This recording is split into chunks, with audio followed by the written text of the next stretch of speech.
Thank you for your honest answer. That seems to be the first time you've told the truth today. Now I will invite Mr. Other or his lawyer to respond to the claim of emotional harm. Kim spoke up. We appreciate Ms. Morrison's honest statement just now, but at this time, we have nothing else to add except that we still deny that claim of emotional harm. Understood. Thank you, Counselor. I believe we can dismiss this claim. Can everyone agree? The judge looked around and received nods from both sides.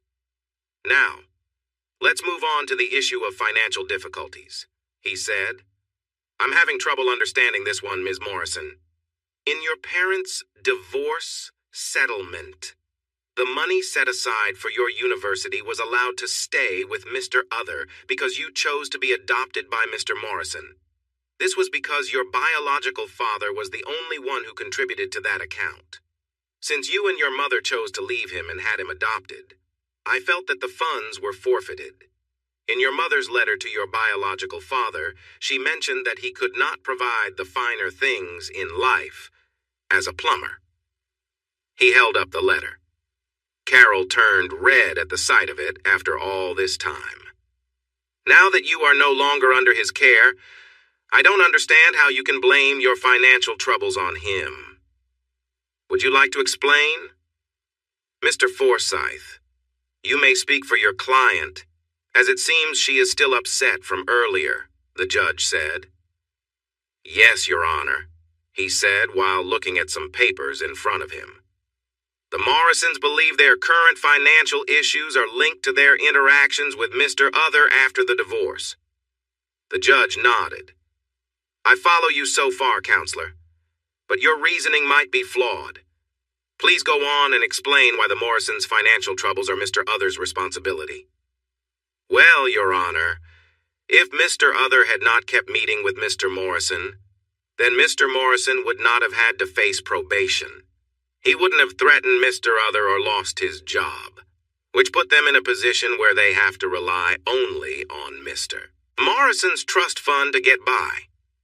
The judge leaned back in his chair and picked up a pen, observing Mackenzie's lawyer. Mr. Forsyth? I'm not sure if you realize how unreasonable that sounds when compared to the evidence I have in front of me. You claim Mr. Other is responsible for the Morrisons' financial situation and needs to pay them. Because from what I can tell, the Morrisons are the ones who caused harm. Mr. Other even faced serious problems twice just because he was in the Morrisons' area each time. The judge seemed to enjoy seeing the lawyer squirm. Yes, Your Honor. We believe that if Mr. Other hadn't been in those places, Mr. Morrison wouldn't have acted this way, and the Morrisons wouldn't be in trouble now. So, we think Mr. Other should give them some money for that. I understand. That seemed to be the judge's favorite phrase. He looked at Kim and me. Would you like to say something? Of course, Your Honor, Kim replied. While my client recognizes that he had interactions with Mr. Stephen Morrison, Mrs. Carol Morrison, and Ms. Mackenzie Morrison, he does not accept any financial responsibility for what happened. Kim took a moment to collect her thoughts. We live in a free society where we can choose who to interact with. In every situation where my client met the Morrisons, they approached him. He never started the contact. In every case, except for that one in the hospital when he was given unknown substances, my client tried to leave the situation. He was the one who suffered. Furthermore, we believe that the Morrisons could have chosen to walk away and not engage with my client. If they had done that, they wouldn't be facing financial troubles now. Their current situation is a result of their choices. The judge listened to Kim. That's an interesting viewpoint, Counselor. And I understand your perspective. I glanced at Mackenzie again. She seemed to have missed this conversation and was still crying in her chair. Carol was looking back and forth between Mackenzie and me. Well, given the circumstances, I will rule that the money stays with Mr. Uther. I think that. I raised my hand. May I speak, Your Honor? The judge turned his gaze to me. Of course, Mr. Uther. What would you like to say? I took a deep breath, similar to how the lawyers had before. This was going to be tough. Your Honor, I must say that I have no fondness for my ex-wife. She left me so easily for someone else that I cannot forgive or forget her actions. I have also been hurt by my daughter's behavior. The way she has treated me over the past few years has been painful. A lot of the love I once felt for her has faded. I understand, Mr. Uther. I encounter such feelings often in my role. What are you trying to convey? I'd like to make one final gesture to my daughter, I said. Mackenzie looked up at me suddenly, hope shining in her eyes. Your Honor, I have worked hard to create a new life for myself over the past couple of years. To get to this point, I have faced many challenges, both physical and emotional, mostly because of the women on the other side of this court and the man you removed earlier. I smiled and shared this. Through it all, I have found love again. We just got married this past weekend and plan to enjoy our honeymoon after this is finished. I realize that I may never want to see my ex-wife or former daughter again. I want to move forward in love with my new family and build a happy life. The judge raised an eyebrow. I reached out to Kim and she pulled out the document I had asked for. Her expression seemed to ask, "Do you really want to go through with this?" I wasn't sure, but I wanted closure. I wanted it done. This document was prepared by my legal counsel. It states that I will transfer $142,000 from the bank account I initially set up for Mackenzie's college funds into a special trust. Carol stared at me with her mouth open. I couldn't tell what Mackenzie was thinking. She was still crying. The money in this trust can only be used for Mackenzie's living expenses and education costs when she starts college. Since she is 17, Mackenzie will be able to start college next year, so if she is accepted, most of her tuition and costs can be covered by this money. However, if she does not go to college, the trust will be inaccessible until she turns 30, at which point she can take out up to $5,000 each month. The only other condition is that neither Carol nor Mackenzie Morrison will have any contact with me again. I heard Mackenzie take a deep breath from the other side of the room. The judge just looked at me. I continued. Every time my ex-wife speaks to me, she asks for this money. Since the divorce, I have not touched the account. I am tired of arguing over it, so I want to give it to Mackenzie under the conditions I've set. I can't handle the pain that comes with every interaction with my daughter. I spoke clearly, though I felt tears running down my face. It hurts not knowing if I will see the loving girl I raised, or the young woman who has hurt me with her words. Even now, after all this pain, a part of me wants to run over and hug her, to let her know how much I love her. I heard Mackenzie sob. If I looked around the room, I saw that most people, even Carol, had tears in their eyes. Your Honor, I cannot move on with my new life if I keep looking back. These women have caused me pain, but I know I can heal if I let go. My new life with my new family is calling to me. If I can do this one last thing for the young woman over there, the girl I used to call my daughter, and make sure that Stephen Morrison does not get to that money, I think I can finally feel at peace. My life would be so different if he had not gotten close to my ex-wife. I might still be divorced, but I could still have a relationship with Mackenzie. This is my offer to Mackenzie. Thank you, I said to close. I turned away, took a tissue from Kim, and wiped my eyes. The judge cleared his throat. Would you like to say anything more, Counselor? Kim also cleared her throat. Yes, Your Honor. We have set 30 days from today for Ms. Mackenzie Morrison to accept this agreement. If she does not accept it by then, the offer will be canceled and my client will keep the funds. I think that is fair, Counselor, the judge replied with a nod. Now, regarding the issue of mental cruelty, this matter is settled in favor of Mr. Terry Other, with no financial effects on either side. Each party will pay for its own legal expenses. About the financial hardship, I again conclude in favor of Mr. Terry Other, again with no financial effects on either side, and again, each shall cover its own legal costs. The financial offer to Ms. Mackenzie Morrison is noted but is outside this court's authority. In my closing statement, I would like to address Mrs. Carol Morrison. Mrs. Morrison, may I have your attention? Carol straightened up. Yes, Your Honor. Mrs. Morrison, it is not usual for me to speak to someone in the audience, but I feel I need to give you a warning. Many of the records show you in an unflattering way. A lot of what has happened is, in some way, because of your actions. You think you are in a very difficult financial situation, but I do not believe that is the case. Carol swallowed hard. I cannot tell you how to live your life. However, I suggest that you think carefully about your situation and that of your daughter.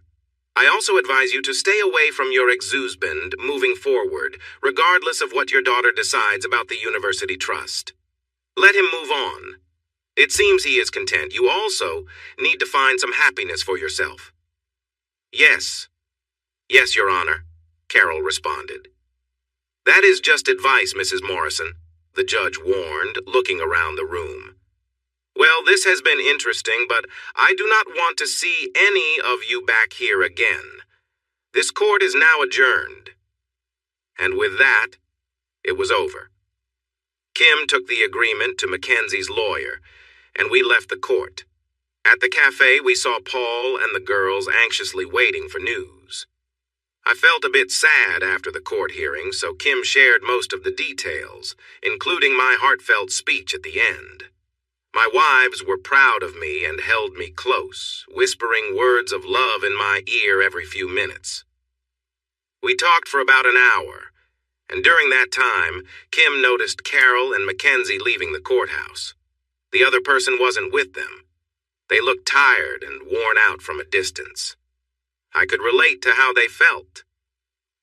Our honeymoon was wonderful. During those 10 days, I got to learn more about my wives, and we enjoyed our time together. We wore very little clothing most of the time, and my wives looked great in their swimsuits. When we went out, I felt proud, walking alongside two beautiful women. By the time we got back home, I had almost forgotten about my past life.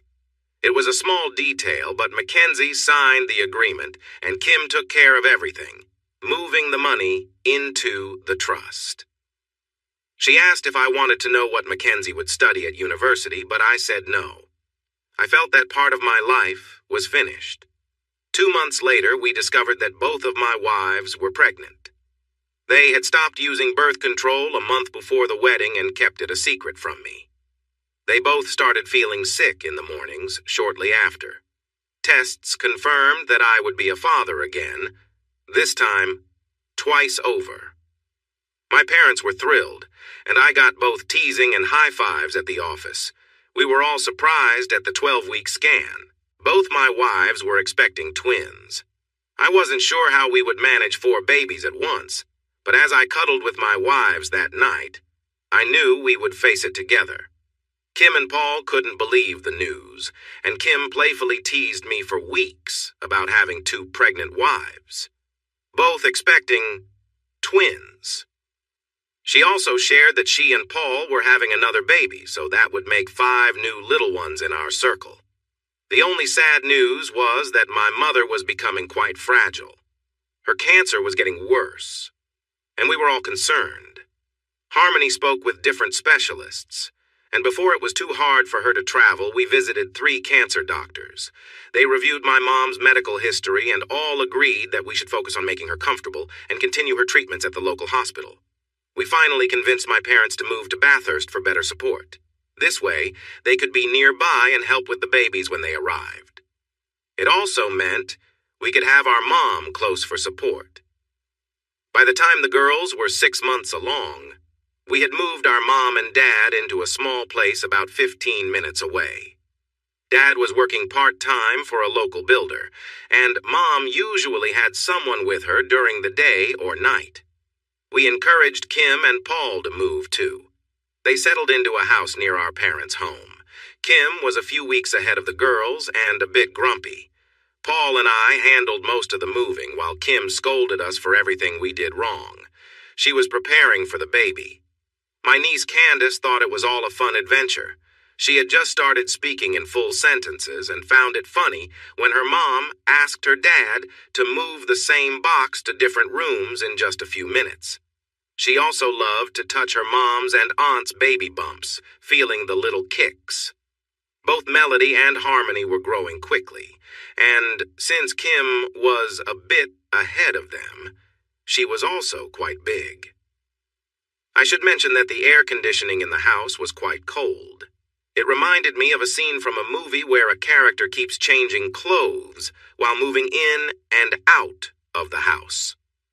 All 3 pregnant women wanted the cool air, so we made sure the temperature was comfortable all day long. As the time got closer, it was also one of the few times my wives didn't cuddle with me at night. It wasn't because they didn't want to, it was just too hard for them. I would cuddle each of them separately in bed each night, and we made do by holding hands until the babies arrived. When the time came, it all happened at once. I've mentioned the special bond twins have before, and my girls certainly felt it during labor too. At 38 weeks, they went into labor just 2 hours apart. Since they were having twins, we all agreed it was safer for them to have a cesarean birth. Both my girls were prepped in operating rooms next to each other as I nervously walked between them. The first to be born was my son, Adam.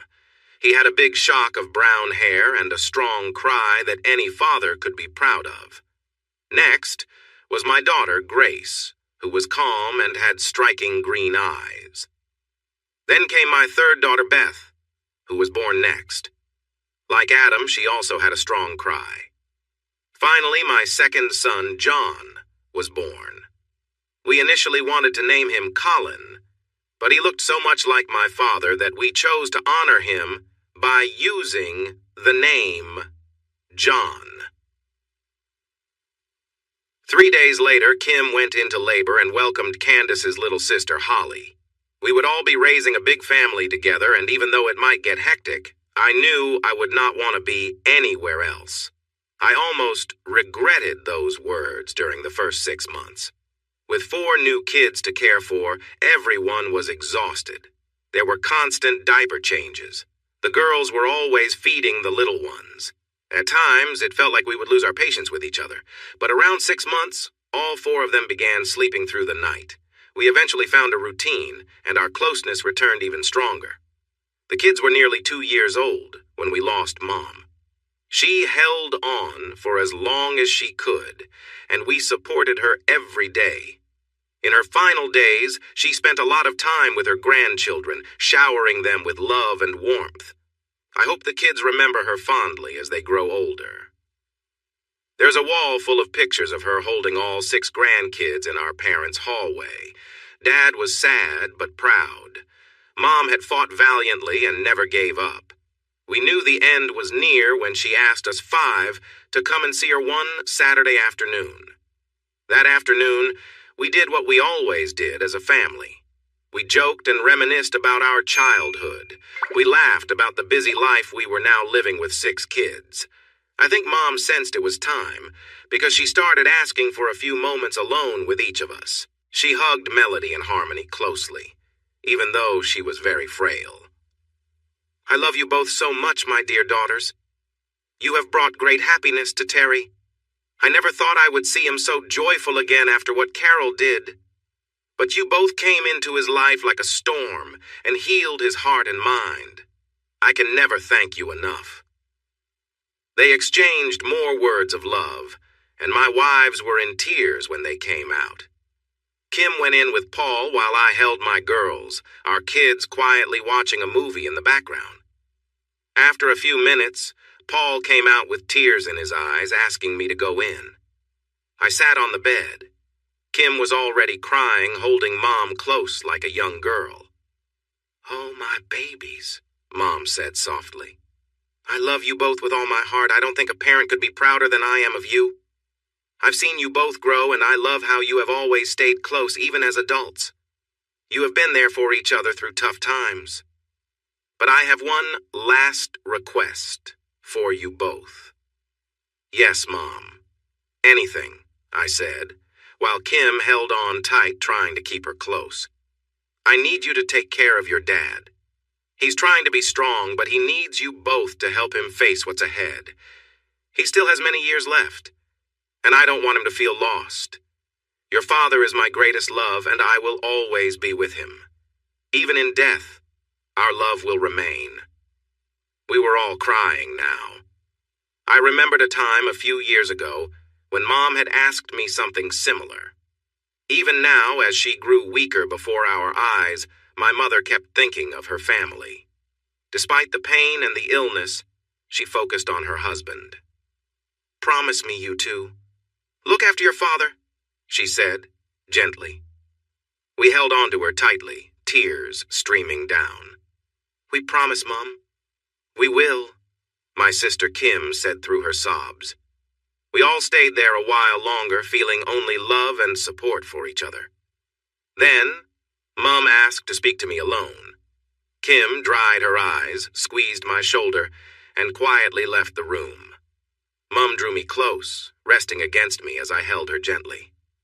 "Oh, my dear Terry, I have loved watching the man you've grown into, patient, and always trying to do what's right. Even when Carol and Mackenzie hurt you, you tried to handle it with honor." I shook my head slightly. "Not always, Mom. There were times I didn't manage so well." She placed her hand on mine. "I know, Terry. None of us is perfect, not even your mother." "Hard to believe," I replied with a small smile. "I thought you were saintly." She laughed softly, the sound a little raspy but warm. "No, not always. Your father and I hit a rough patch before you and Kim were born," she admitted, and I was surprised. "Your dad was working long hours because we'd just bought our first house. I was working at the bank, but he was hardly around, even on weekends. So when an assistant manager at work showed some interest in me, I was flattered." For a moment, I wondered what she was saying, and she must have noticed my expression. She smiled. "No, I didn't do anything wrong. But things could have gone differently if something hadn't happened at a gathering a few weeks later. You see, I saw Cindy Phillips, one of my co-workers, acting a little too friendly with your dad. She even gave me a look like she thought she could take him from me." "What did you do?" I asked. "I decided that I wasn't going to lose what was important to me. I went right up to your dad and made it clear that he was mine, and he understood," she said with a nostalgic smile. "After that, our bond grew even stronger, and soon enough, you and your sister came along. Looking back, that moment was a turning point for us." We both sat quietly, each of us thinking about how certain moments could shape a whole lifetime. Mom went on. "Terry, I know it's been hard for you to forgive Carol, and maybe you don't need to. But what about Mackenzie? Do you have enough left in you to forgive my granddaughter?" I looked at my mother, who was very weak, and took a deep breath. "I don't know, Mom. I haven't really thought about it for a while. She hurt me a lot, and I'm not sure how I would feel if I saw her again." She nodded slowly. "Terry, please think about it. I'm not asking you to go find her and bring her back into your life.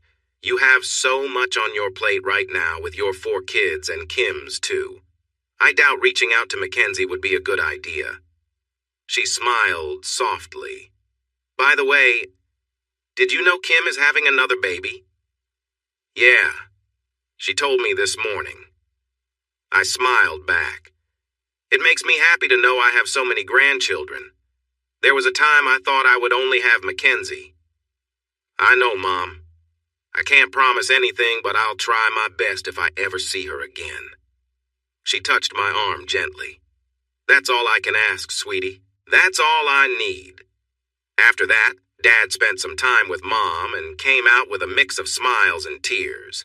It's not much longer, everyone. She knows it, and she asked us all to be with her.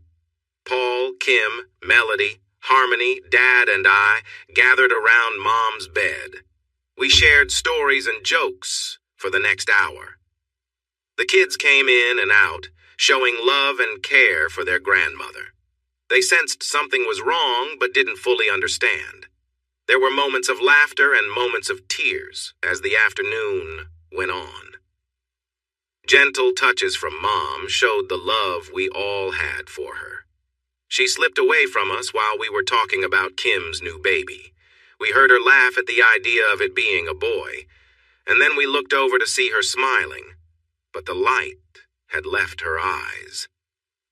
Her breathing had stopped, yet she looked peaceful, even though the essence of who she was no longer with us.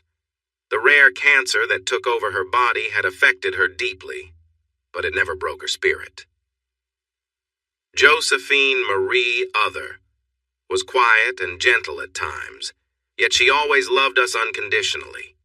That evening, we all cried together, leaning on each other in our sorrow. A little over a year later, Kim gave birth to Joseph, named after Mom. We were having a family barbecue on a lovely spring Saturday. Dad was with the rest of the family. He had been sad for a while after Mom passed, but one day he told us she wouldn't want him to stay gloomy for the rest of his life. Dad, Paul, and I were bringing in the food when I noticed two women standing there who hadn't been invited. Most of us were lost in our own thoughts when the metal plate dropped to the floor, pulling everyone's attention back to me. Hi, Terry, Carol, my ex-wife, said as she looked at me. She felt tired and worn out. Over the years, she had gained weight in places she didn't like. Her once attractive curves were now covered by excess weight. I, on the other hand, was still in good shape. In fact, I probably looked even better since we last met, especially if her hungry eyes were any clue. I bet she didn't know how we would react to her showing up uninvited. But deep down, she must have realized it wouldn't be a warm welcome. Our second visitor looked at me, and before I could say anything, Mackenzie, my ex-stepdaughter, chimed in. Hi, Daddy. She stood with her head slightly down, peeking at me from under a worn baseball cap I had given her years ago. Mackenzie looked nothing like the girl who had hurt me in the past. She seemed fragile, just like her mother. For what felt like a long time, we all just stared at each other. The only sound was from the kids at the table, but even they sensed something was wrong and noticed the two unexpected guests interrupting dinner. I sighed and bent down to pick up the tray of meat I had dropped, placing it back on the table. I signaled to Martha, who recognized them and was glaring at them. Martha, could you please serve the kids some food? I think this may take a few minutes, I asked. She stopped glaring at Carol and Mackenzie. Her expression softened as she looked at me. Martha knew my struggles almost better than anyone else. She had supported me through a lot over the years, and likely understood how I felt at that moment. She was one of the wisest people I knew, and crossing her family would not sit well with her or her community. Suddenly focused on the kids, her former family seemed to fade from her mind. No problem, Terry. You take care of what you need to. I'll handle the kids, she replied kindly. I turned back to my ex-family and let my expression show how I felt. For the sake of the children here, I won't say everything on my mind right now. But you both need to understand that you are not welcome here. I struggled to keep my voice steady, almost letting my frustrations slip out. Carol looked upset, but it seemed she expected such a response. Mackenzie appeared ready to cry. At that moment, Kim stood beside me, with Melody and Harmony flanking the other side. Melody took my hand, silently reassuring me that she was there for support. She recognized the visitors, just like her sister Harmony, and understood how I might be feeling. Carol sighed deeply and looked around the room before settling her eyes on me again. Once I cherished those eyes and loved looking into them. Now, all I could see was a face filled with pain, regret, and sadness, which caught me off guard. "We know, Terry, but we need to talk with you." Oh no, I never thought my old family would show up in my life, here, in Bathurst. First, rules said that Mackenzie had to stay away from me if she wanted to access her trust fund for college. Second, these women had blamed me for all their problems, even though they made their own poor choices when I was around. As I mentioned, Carol didn't look well. Unlike my wives, Melody and Harmony, she seemed out of shape. Her face had deep lines, and her body didn't seem attractive anymore. At that moment, she looked more like a potato than a stylish mother in her late 40s. It seemed like she had given up on life. On the other hand, Mackenzie, my former daughter, had lost a lot of weight. She looked thin, her skin sagged a bit, and her movements seemed awkward and painful. She didn't have the lively spirit that should come from someone in their 20s. Despite everything that had happened, I doubted either of them would just show up at my door without a good reason. Considering how they appeared and our past conversations, I worried they might be after money. For the last few years, Carol's new husband and Mackenzie's stepfather, Stephen Morrison, whom we called unkind names, had been in prison for 30 years after pleading guilty to serious assault. I really disliked him, and I knew the feeling was mutual. Still, a part of me felt sorry for him, as my family and I believed he had lost control because my ex-wife had dreams about me while sleeping next to him. I looked around the room at everyone present. My lovely wives, Melody and Harmony. My father, John, my sister and her husband, Kim and Paul, my in-laws, William and Martha, and my former family, Carol and Mackenzie. They were all watching me, waiting to see what would happen next. I focused back on Carol and Mackenzie, thinking about them. Old feelings returned anger for their betrayal and how they left me for someone else because I didn't seem enough for them. Each encounter had been filled with disappointment as they flung insults my way. Every conversation felt insincere as they asked me for money. I wanted to tell them to leave, but something stopped me. This was my home, and I took a deep breath, counting to 10 while they waited for me to speak. I sighed and said, "Let's go sit in the back and get this over with." I looked at Martha with the kids and then Paul. "Martha and Paul, could you feed the kids while we talk outside?" "Sure, Terry," Paul replied, sitting next to his daughter, Candace, and my son, Adam. Between us, we had 7 kids. I had 2 sets of twins, one with my legal wife, Harmony, and one with my assumed wife, Melody. To make it more interesting, Melody and Harmony are identical twins. As far as we knew, 2 sets of twins from the same father had never happened before. A few medical journals had written about us, but we decided not to go public. I love my wives and kids, and I didn't want to subject them to the chaos of the media. We walked to the back and settled at the large family table on the deck. The lights lit up the garden, which I had just tidied up that day, and the smell of fresh-cut grass helped ease everyone's nerves. I sat on one side of the big table, with Melody on my right and Harmony on my left.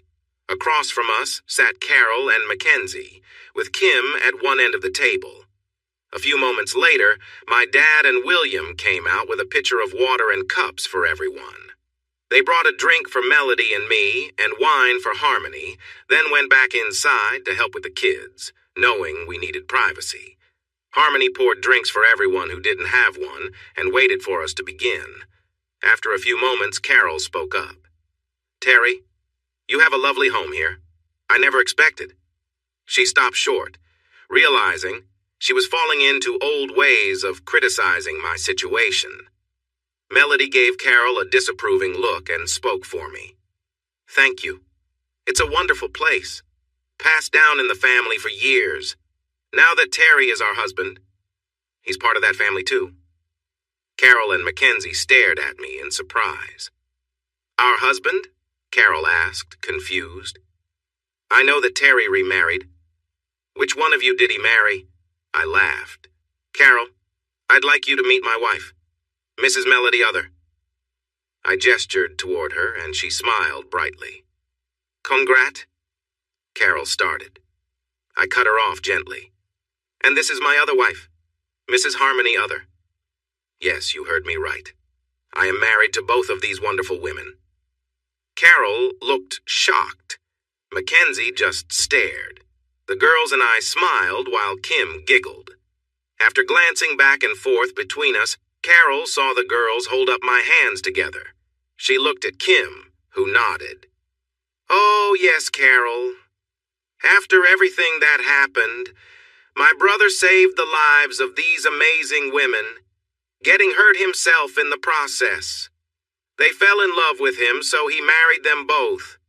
Your ex-husband loves them so much that he has twins with each woman and keeps them both very happy." My older sister laughed, and when she said happy, it was clear what she meant.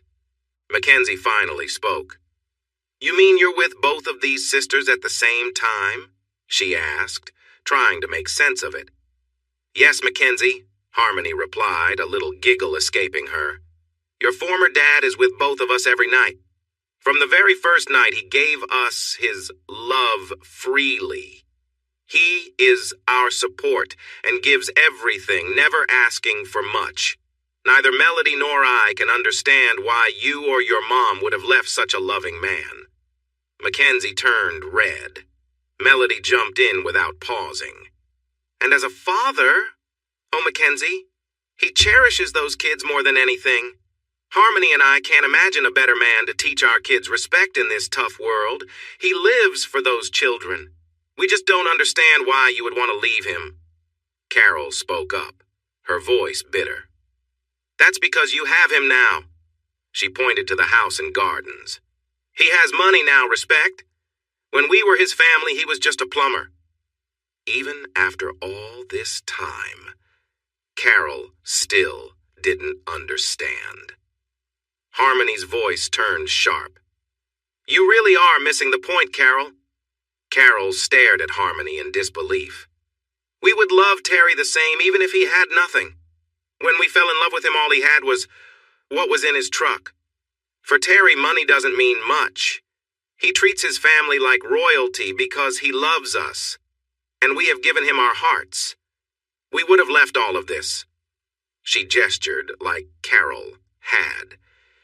"If it meant we couldn't have him.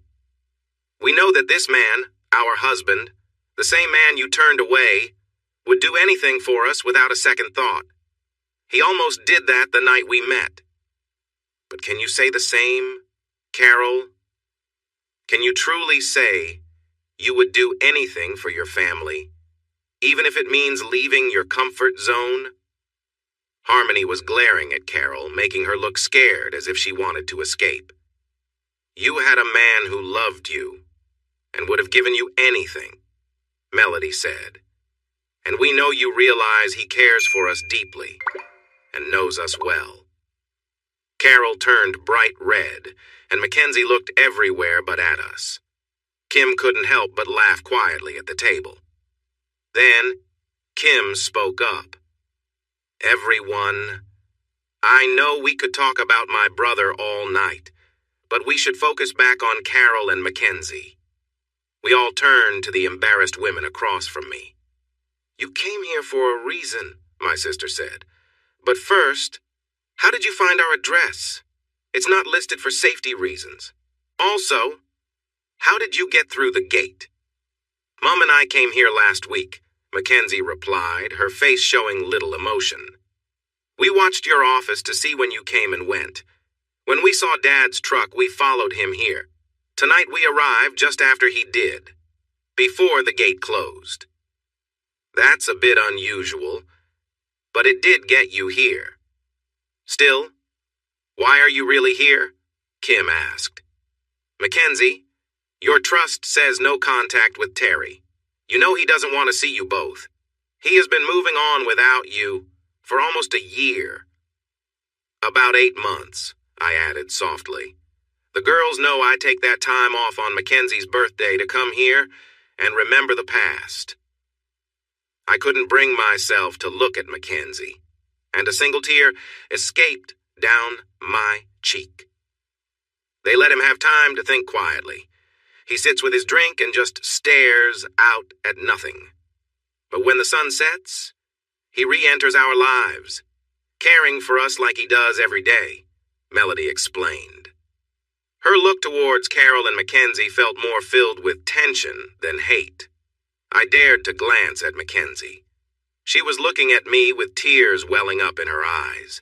Despite all this time and my efforts to move forward, I felt the old feelings for Mackenzie stir within me. I quickly looked away, determined not to let those emotions return. I had built a new life here with my girls, and I wouldn't let her or her mother disrupt that. My wives held my hands tightly, sensing the storm of feelings rising inside me. What brings you here, Carol Mackenzie? Kim asked, noticing my inner struggle. They exchanged glances. We didn't have much choice, Carol began, staring at the ground. Things have been tough for the last few years. Honestly, they have been really bad. She looked up at us, searching for understanding, but found only blank faces waiting for answers. She sighed and carried on. After Stephen was sentenced, I knew we would never be a couple again. He would be in prison for a long time. So I divorced him. It took a few months, but his lawyers forced us to leave the house since it was his before we got married. We received a bit of money, but it wasn't much.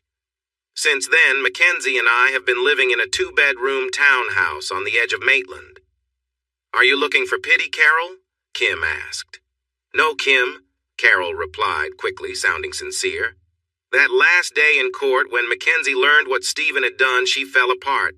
I realized I had ruined any chances I had with Terry.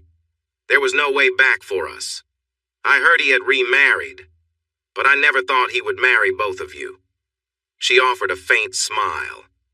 Even at my best, I couldn't compare to either of you, let alone both, and my best days are behind me. She sighed again, hoping for sympathy, but got none. After that day, I understood that I not only lost a man who gave me everything, but I also hurt Terry's relationship with Mackenzie. Her small smile faded, and she stared into space. I could say Stephen encouraged my actions and was the real problem. But that's not true. I could have divorced Terry and married Stephen while helping Mackenzie stay close to her dad. But I knew I had to push Terry away. If I didn't, I wouldn't be able to let go of him. Why? I asked, my voice trembling. I was curious for the first time. I wished I wasn't, but I was. For the first time in many years, I felt Carol look at me. Not just to see what she could gain from me, but to truly consider my feelings. She sighed.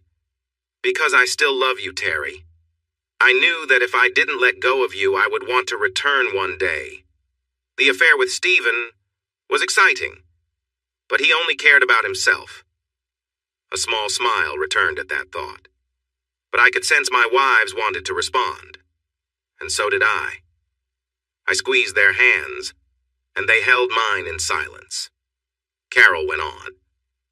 You were right that day at the courthouse, Terry, when you said I dreamt about you. I dreamed of you coming back, holding me close, So passionate like we used to be when we were younger. She glanced at her daughter.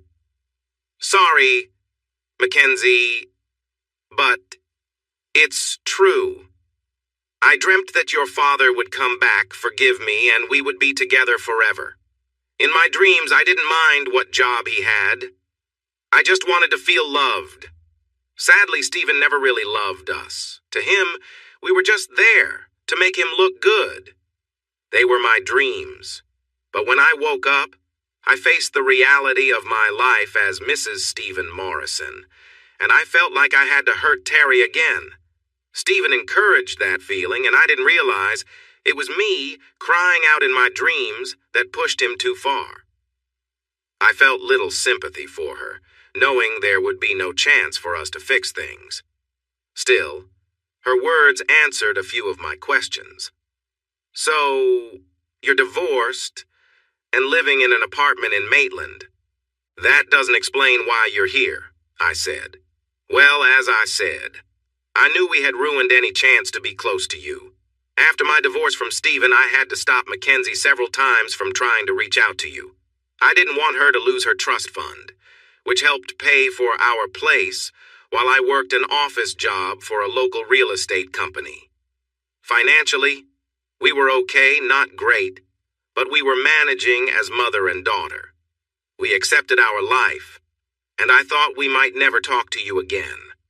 However, about 6 months ago, Mackenzie started getting really tired. She would come home and just collapse. After a few doctor visits, we found out she has a rare kind of bone cancer. She paused for a moment to let that sink in.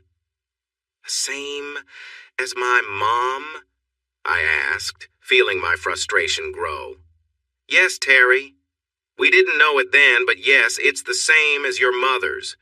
We ended up at the same doctor, and about 3 months ago, he discovered that you are Mackenzie's biological father. Mackenzie looked at me with fear in her eyes. She was sitting with me but seemed unsure of how to talk to me. She needed something. So, what do you need, Carol? Mackenzie? Is it more money you're after? I asked, feeling angry. Even with the pain of cancer and watching my mother suffer, I was annoyed that everything seemed to revolve around money with them. Harmony touched my arm before I could get more upset. No, honey, for once, I don't think it's money they want. I believe it's you they need. Me? I asked Harmony in surprise. I saw Carol nod as I glanced at Harmony, a curious look on my face. Harmony connected the dots. Yes, Terry, remember when Josephine was nearing the end? They were exploring a new treatment for her type of cancer, which included a bone marrow transplant and some plasma injections to help with the cancer treatment alongside regular chemotherapy. Right? Carol? Yes, Harmony, is it?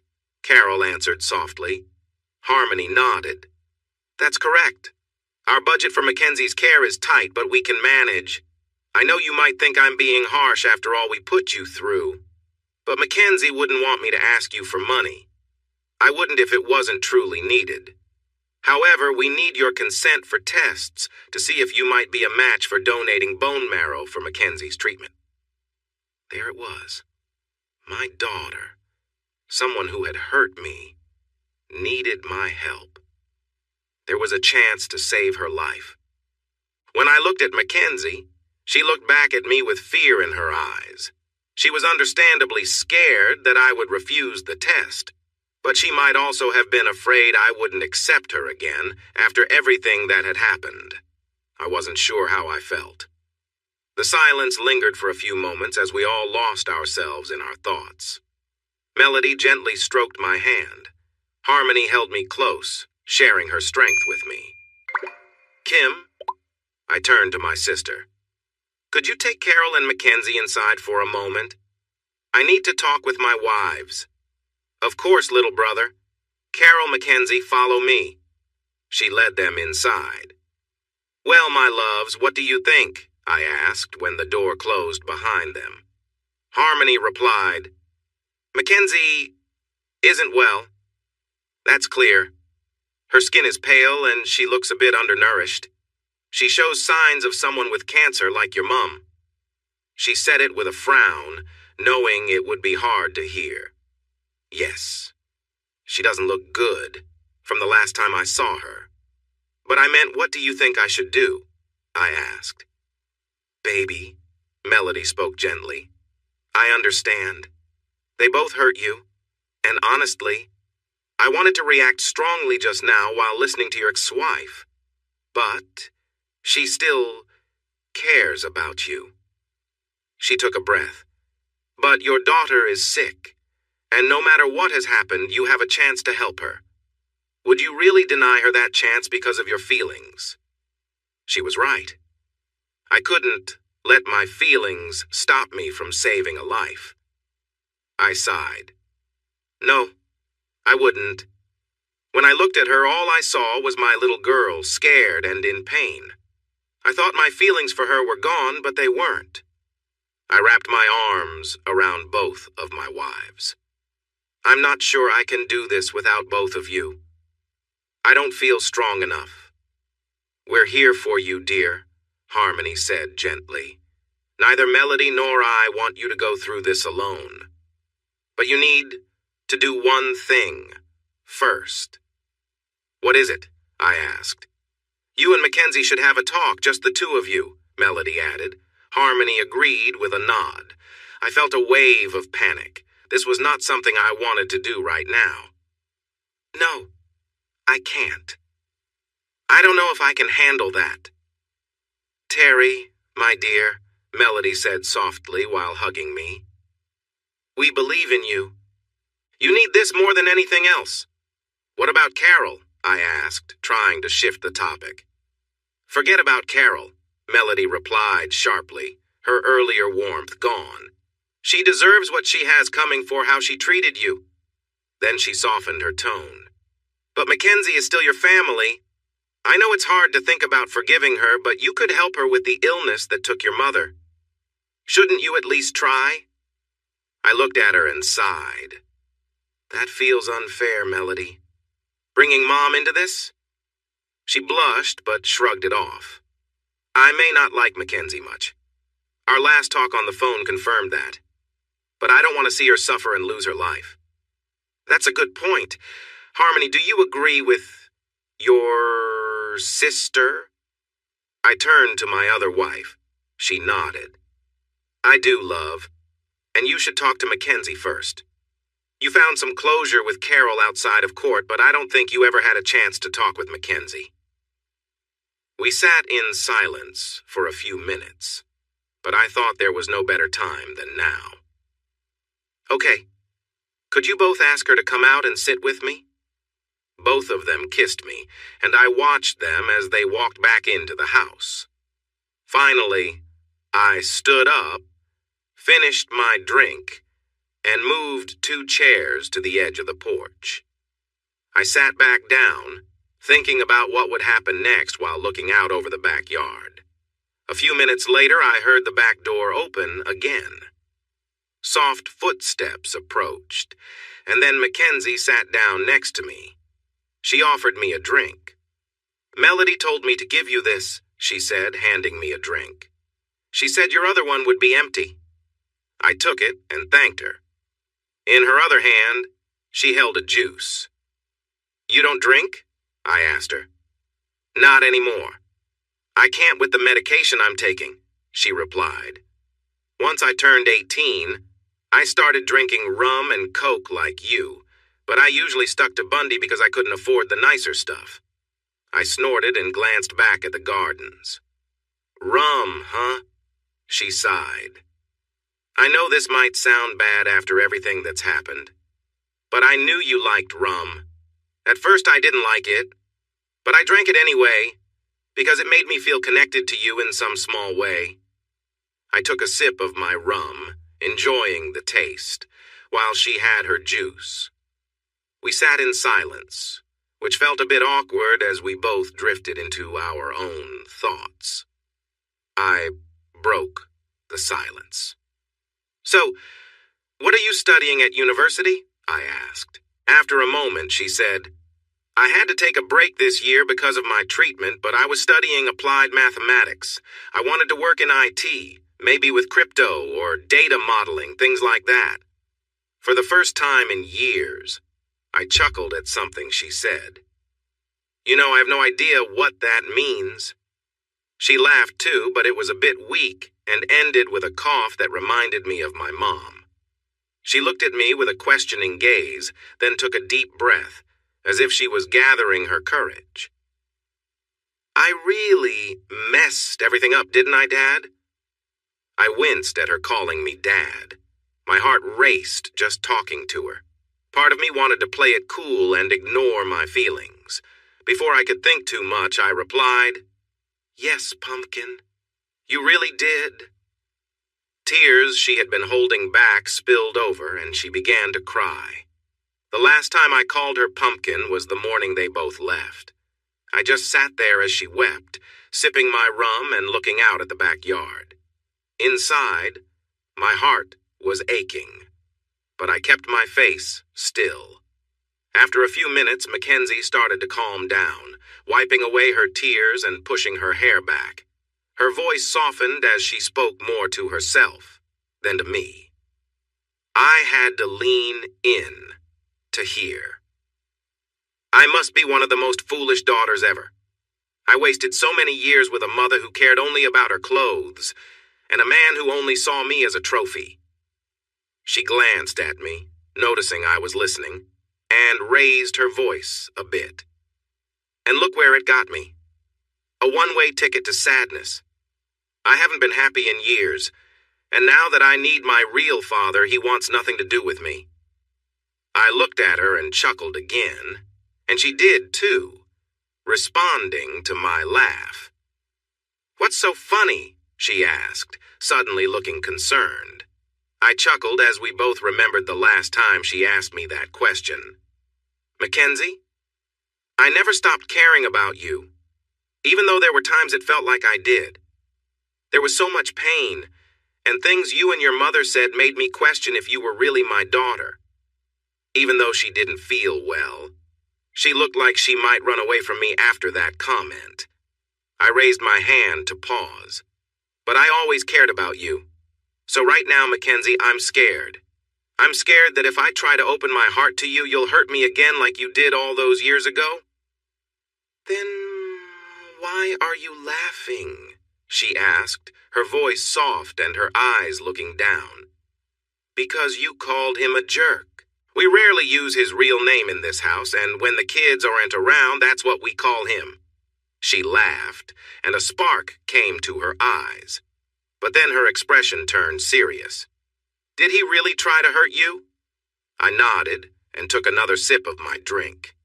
So even after that day in court, your mother never told you what happened? She shook her head. No, I asked, but she wouldn't tell me. Honestly, I don't think she knows the full story even now, and I think she blames herself for part of it.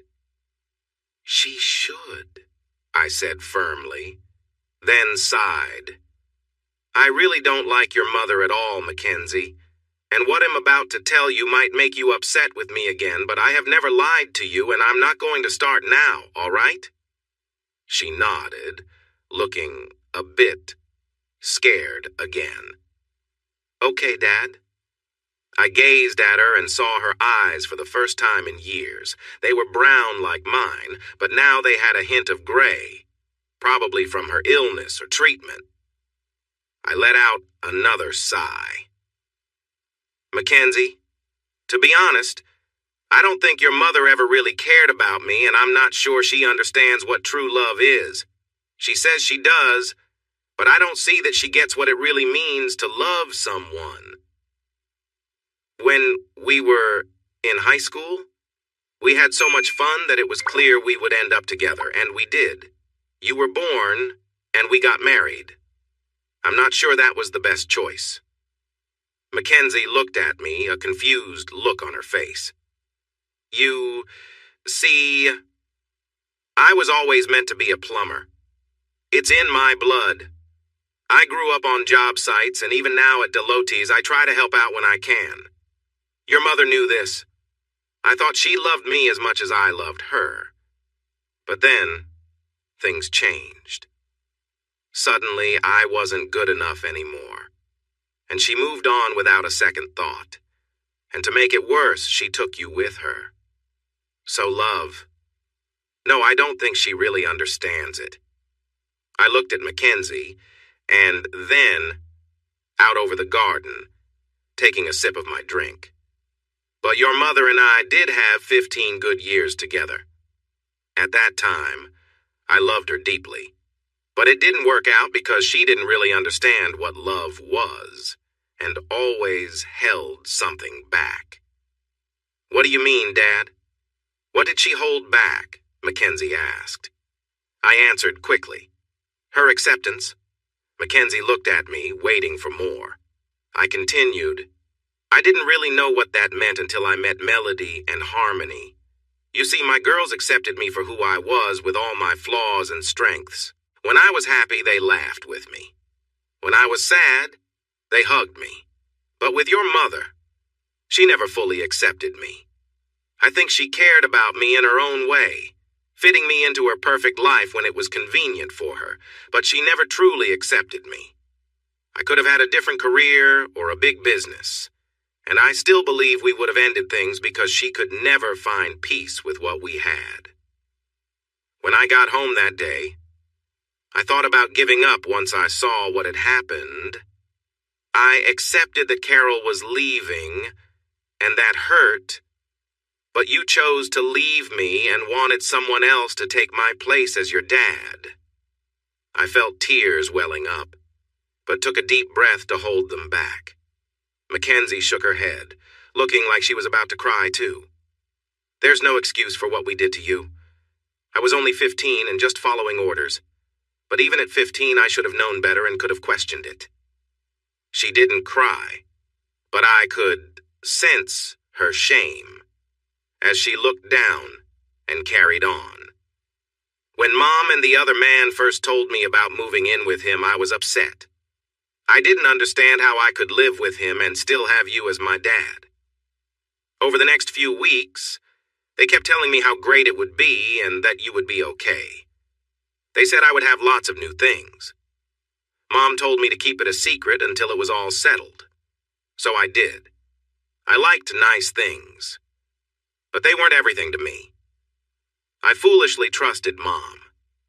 After we moved, I asked them to take me to see you. But after a few weeks of them ignoring me, they said I couldn't see you until he adopted me. She was fidgeting, but she kept talking while I sipped my drink and looked out at the gardens. I might have been naive, but I felt something was off.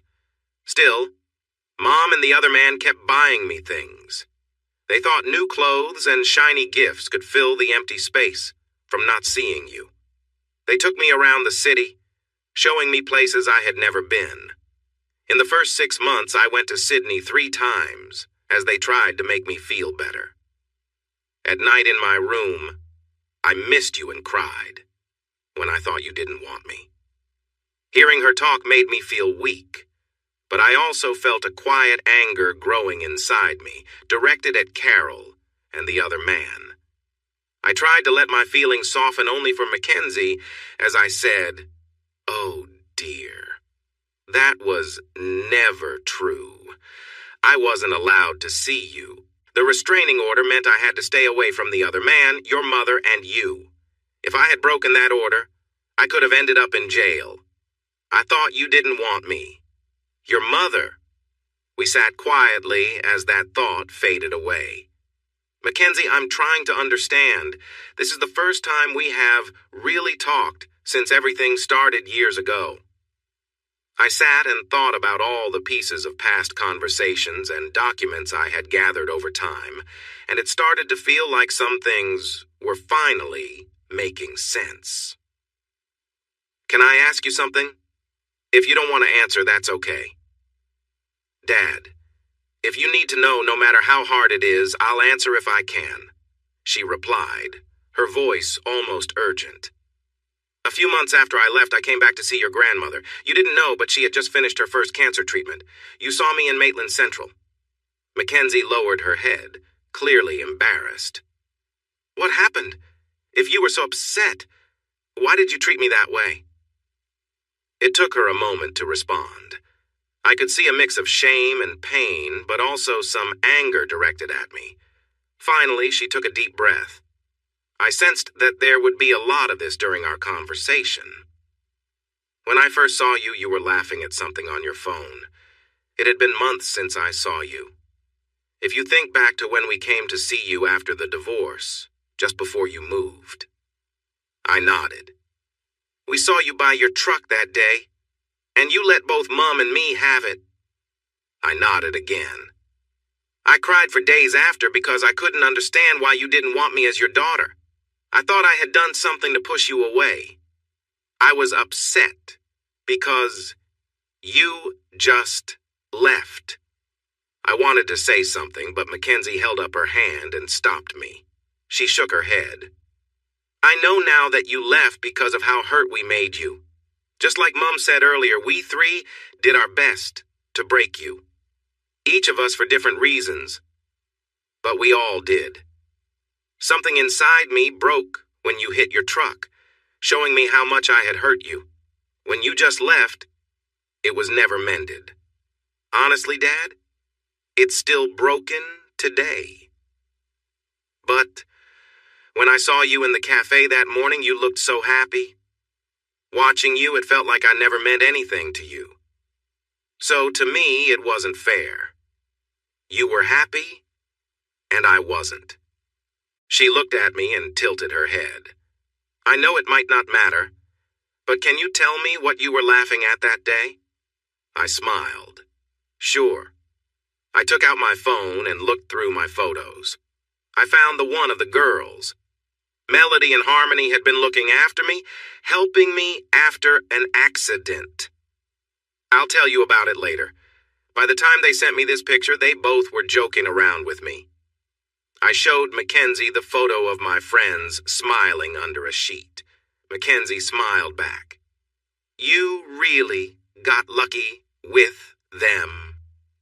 Then her smile faded as she continued her story. When I saw you smiling, you didn't seem upset like I was. I knew Dickhead and Mom were right behind me talking about how you might run away.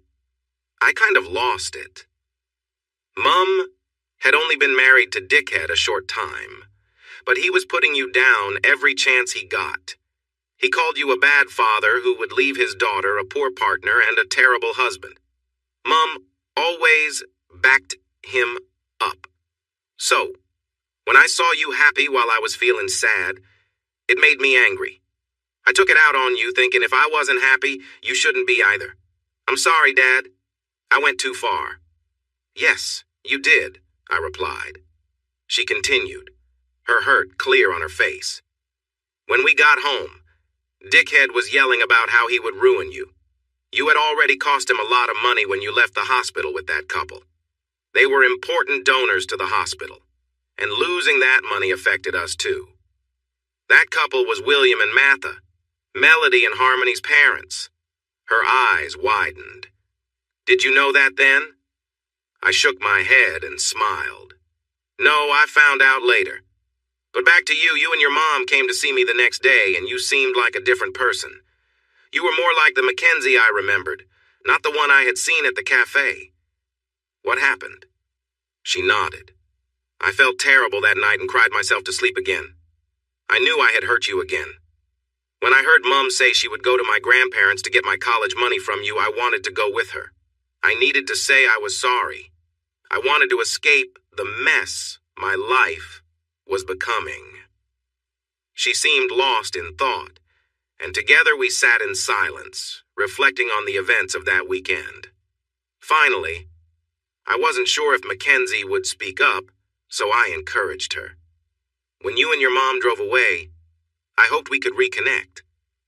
But then your birthday came. Her voice was filled with sadness. My birthday. I really messed that up, didn't I? I chuckled lightly. Yes, you did. That was when I felt all the love I had for you fade away. I paused. Or so I thought. She looked at me, trembling a bit. I wanted to comfort her, but I couldn't. Instead, we had to navigate through our memories to find out if there was hope or sorrow at the end. Her voice wavered as she spoke. I know, Dad. Back then, I felt justified in my actions. Now all I feel is shame. At that time, the guy had just come home after being released from custody. He and Mom were yelling your name, but I think it was for different reasons. They both blamed you for their problems. And what hurt more was their talk about money issues. I am ashamed to admit that I got used to new clothes, and Mom taught me to expect them. I had no idea he had tried to hurt you. She paused. He really did, didn't he? Yes, I replied, shaking my head. He almost succeeded. I really did lose my life twice from what he injected me with. My heart stopped twice while I was in the hospital. But I am here today because of an incredible medical team and some care from Harmony. So, Mackenzie, about that text. She groaned, clearly uneasy about the subject and her mistakes. Dad, I want to hear more about what he did, but I know this is about you. On my birthday, I saw your number pop up and I knew it was you. But just 10 minutes earlier, Mom and the guy were arguing loudly about you. When I heard your message, I got angry, wondering why you would hurt us. Did you hate us that much? The guy had been telling me that now that I was 17, I could sue you for money, so I sent the text. It was one of the worst things I've ever done. Until we were in that courtroom, I thought I was right. And you were just a bitter father wanting revenge on us. Her voice was quieter now. I never knew the truth until that day in court. I never allowed myself to see that we were the ones in the wrong. I could hear the pain in her voice. I never truly thought I would lose you, until I heard he tried to hurt you. At that point, I felt completely broken. I remembered that day when Mackenzie started crying as we shared our story in court, and she continued to cry even as the session was wrapped up, and they led her and her mother into a different hallway. She went on, sadness woven into every word. I didn't even know about the offer and the trust fund until a few days later when the lawyer the guy got for me tried to explain it. All I could do was look at you. I didn't hear anything else. When I learned about the situation, I became very upset. I told them I didn't want to be part of it. It was my mom who convinced me to agree, saying I would never have your love again, so I should take the money instead. She looked at me as I sat there. I would have broken that agreement many times just to hear you say my name and get a hug from you, Dad. I didn't want your money. I just wanted to go back to when you cared about me, so I could be your daughter again. With that, she broke down in tears. She sobbed deeply, saying, I just wanted to be your little girl. I just wanted my dad. She held her arms around herself, breathing hard and moving side to side, lost in her sadness. I watched her for a moment, trying to stay calm, trying to look strong. But soon I couldn't hold back my feelings. The love I had for my daughter, which had been buried for so long, suddenly filled me with warmth as I saw her so upset. I reached over and with great effort moved her chair next to mine, lifted her like she was light, and held her close. Her cries turned into deep wails. I wrapped my arms around her and held her on my lap. She pressed her fists to my chest and cried for the next 10 minutes. I rocked her back and forth like I did when she was a little child. I didn't want to let her go, and my tears fell as we both sat on the porch, crying together. In that moment, I would not have let her go for anything.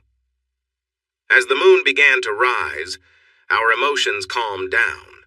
Our sobs turned into quiet sniffles, and Mackenzie relaxed against me. During all the time since my journey had begun, I rarely allowed myself to dream about holding my daughter again. It felt like part of my heart had returned. With my eyes closed, I held Mackenzie gently, rocking with her, when I felt Melody's hand on my shoulder. My wife smiled sweetly at me, her eyes filled with pride for both me and Mackenzie. "I'm sorry, my love. I know this moment is special for you both, but the kids want to come and say goodnight." Mackenzie looked up at me through her tears and managed a smile. She glanced at Melody, a bit anxious, but letting me go. She tried to smile in a way that didn't seem like she would cry again if I stood up. "It's okay, Dad. We both needed that. If you need to put the kids to bed and promise me you will come back so we can keep talking, you can go say goodnight." I prepared to get up. Melody smiled and said, "I'll stay out here with her if you want." I turned to Mackenzie. "Actually, Mackenzie, would you like to help me get your brothers and sisters ready for bed?" Both girls looked surprised. "Dad, I'm not sure if I can. There's so much to do." I cut in.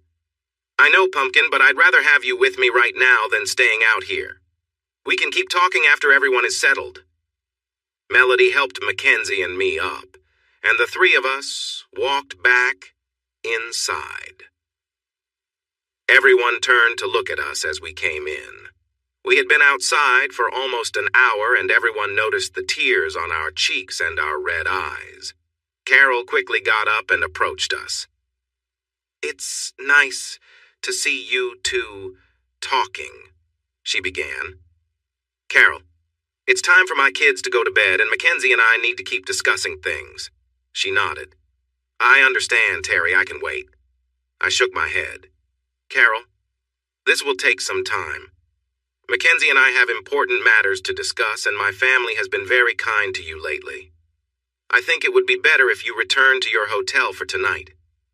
She looked at Mackenzie, then back to me, ignoring everyone else. "Okay, Terry, Mackenzie and I can come back tomorrow." I felt Mackenzie grip my arm tighter. I knew what to do. "Sorry, Carol, but we want to talk tonight. You don't need to stay. Mackenzie can stay here with us, and we'll take care of her." Carol's expression changed, and I could see her frustration return. "What do you mean, Terry? My daughter needs me here. I brought her here, and you can't just ask me to leave."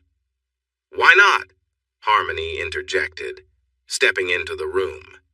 She crossed her arms and shot a challenging look at Carol, but smiled at me. "Terry, the kids are ready for their story now, so don't take too long." Then she walked away, and I noticed Melody chuckling behind me, knowing what I was thinking. Mackenzie cleared her throat. "Mom, it's fine. I'm not a kid anymore. I'm 22. Dad and his family will take care of me. We can meet up in town tomorrow." She stood tall, but kept her grip on my hand. "Right now, I need to talk to Dad. It's been almost 7 years, and I can't let this moment slip away." "But," Carol started. "No buts, Mom. You're not helping. And with what Dad and I are discussing, having you here will make things harder." My ex-wife glared at me, clearly unhappy. "What have you been telling her, Terry?"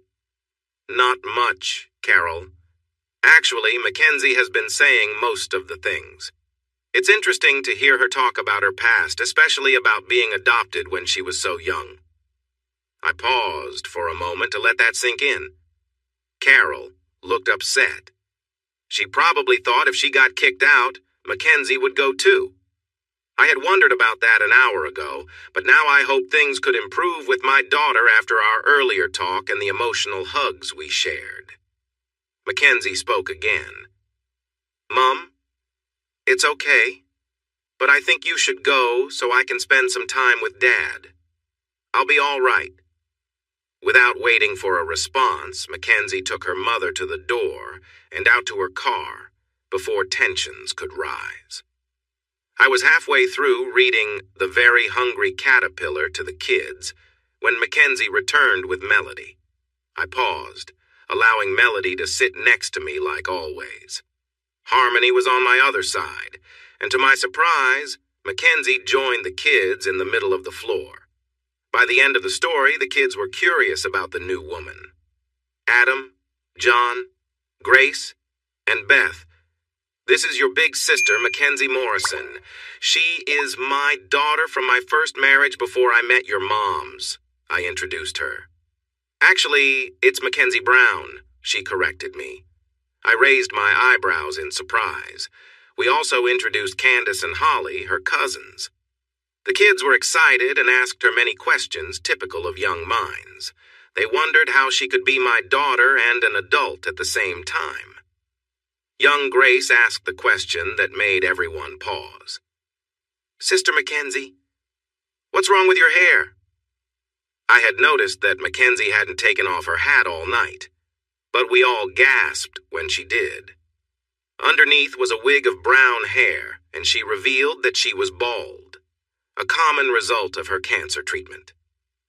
She gently touched Grace's arm. Grace, I am very sick, and the medicine makes my hair fall out. Does it hurt? Adam asked. It hurts a little, Mackenzie smiled. But I try to be as brave as I can. For a little while longer, the kids asked questions about their new big sister until Kim walked in. She did a double take when she saw Mackenzie's bald head, but quickly adjusted, clapping her hands. All right, kids, that's enough for now. Leave Mackenzie alone. You can talk to her in the morning. But it's past your bedtime, so off to sleep. After the kids were tucked in, Mackenzie gave my dad a big hug. When he saw her bald head and realized that she had the same cancer as Mom, I watched my usually calm dad become emotional as he held his granddaughter for the first time in almost 7 years. They spoke softly for a while. And then John, along with William and Martha, said goodnight and went to bed. Martha hugged me on the way out and whispered, I know you're hurting again, Terry. I also know you are confused. But you're doing the right thing. She needs you to help her feel better. I nodded and hugged my mother-in-law tightly. Paul and Kim also left, telling us they would keep an eye on the kids and give us more time to chat. Melody, Harmony, Mackenzie, and I went back outside and sat down. Mackenzie, is it okay if we sit with you and your dad? Melody asked. She nodded. Yes. Sorry, I can't tell you both apart. The girls laughed. It's okay. For most people, it takes a while. I'm Melody, and this is my sister Harmony. Then, in a whisper, she added, If you want an easy way to tell us apart when you're with your dad, I usually sit on his right side while Harmony always sits on his left. Why is that? Mackenzie asked. We told her about my fateful drive and our meeting in the storm. I showed her the jagged scar on the back of my left arm, which Harmony took care of when it first happened. She always tended to my left side in those early days. So that became her seat, and Melody took my right. So that's the reason I am always on his left, Harmony concluded the story. Mackenzie wiped tears from her face as she looked at me, feeling sad for everything I had been through for her mother and herself. Then she looked at the three of us and tilted her head. So, are the three of you together? Yes, all three of us said together, sharing a smile. So, how does that work? My daughter asked. Do you sleep in the same room or what? Oh no, sweetie, Harmony explained. We all sleep in the same bed. From the moment we met, we've always done that. So, how does it work? You know? She asked, a little shy. The girls laughed. You mean how we share time with your dad? Melody asked, her mood changing to serious. My daughter blushed. Yeah? Melody leaned in a bit. Mackenzie, what you need to know is that Harmony and I share your father equally. There is no separation between us. We support each other and care for him together. She leaned back, smiled again, looked at me, and blew a kiss. I caught it in my hand and placed it on my cheek before blowing one back. Harmony reached over and gently touched my cheek with the air kiss I had sent her way. "You see," Melody said as she glanced at Mackenzie, "just like in a traditional marriage, we are a united family, and my sister and I love your father completely. So, how do you work with the law?" Mackenzie asked, curious. I jumped in to explain. "Well, technically I am married to Harmony. That is what the government recognizes. But we also have a special legal agreement created by Aunt Kim, which we all signed. This agreement gives Melody the same rights as Harmony. It can't be registered as a marriage, but it is still legal. Honestly, I don't understand all of it, but Aunt Kim can explain if you want." Mackenzie looked down, a bit gloomy. "I don't think Aunt Kim likes me much after everything that happened." "It's all right, Mackenzie," Harmony said kindly. "It's true that Kim and Paul will need time to adjust to you. You did some things that hurt your dad, and they had to support him during that time." Mackenzie looked like she was about to cry. Harmony continued, speaking gently. "But in our family, we acknowledge our mistakes. We have to talk about them, deal with the issues, and move forward. You still have some making up to do, including with Kim. And honestly, Melody and I have had our doubts about you, too." Mackenzie seemed close to tears, but held them back, nodding silently. Harmony stood up, moved to her, and sat next to her, pulling her into a comforting hug.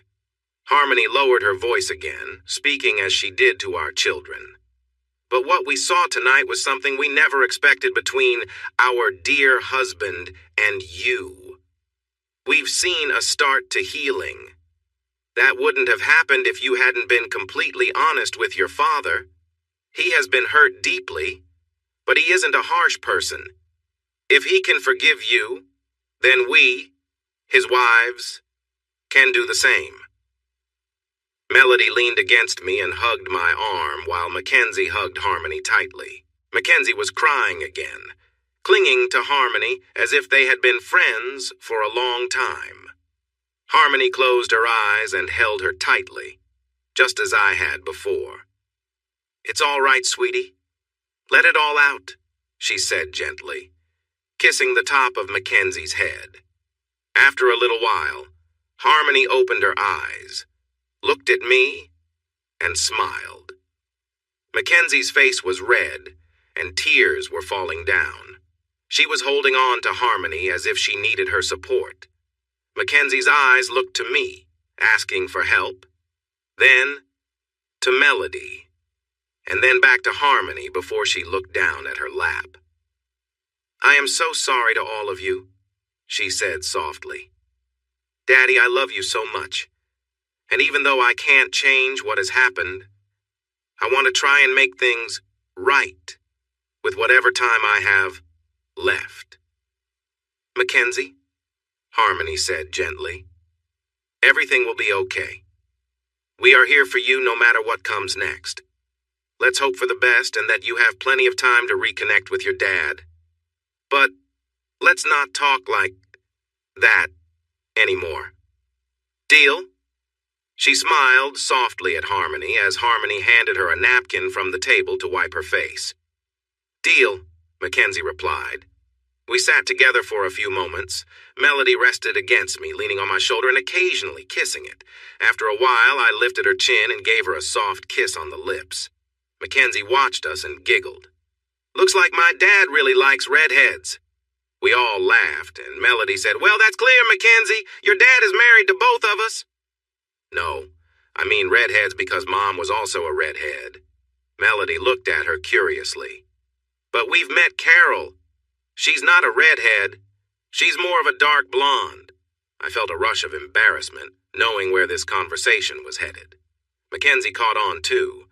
Now Harmony was giving me a look, and soon both my wives were looking at me in disbelief. "No way," they said together in that special way only twins have when they figure something out. "The carpet doesn't match the curtains," I said, laughing and shaking my head. Melody lightly slapped my arm. You sly dog all these years and you never told us. Honestly, I've mostly been thinking about my two favorite redheads and trying to forget my ex-wife. I could tell by the looks I got from both of my girls that they understood, and Mackenzie was giving me a "dad, that's too much information" look. Melody turned to Mackenzie. How did you figure this out? Mackenzie looked a bit shy. I guess you all are open about your bodies, and I've learned not to be embarrassed in the hospital. When I was 14, I asked Mom about something. I usually have brown hair, but I had some lighter red underneath. Mom told me it was normal, and that I got my coloring from her. We all laughed, but then Mackenzie's expression changed. Dad, her voice turned serious again. If I had known back then what I know now about Mom, already being with that guy, wanting to leave you and trying to adopt me, I would have stood up to her and chosen to stay with you. I've missed so many years of feeling loved and cared for, knowing him more than just a burden. We looked at her with surprise, knowing that the man would never truly care for her like a real father. We always thought Carol put her needs first. After a moment, Mackenzie took a deep breath. I know that Mom loves me and cares for me. But even with my cancer, I often feel like I am more about her image than anything else. At first, I was just the new daughter of Dr. Dickhead. We all laughed at that. But then it changed. Everyone was saying, my daughter has cancer, and it felt like I was just a reason for gossip. But in these last few hours, I have been able to talk, cry, and even laugh. It has hurt just as much, if not more, than the cancer treatments. I didn't like recalling some things I had done to my dad. She looked at me and then back down at the table. But I didn't feel rejected by any of you.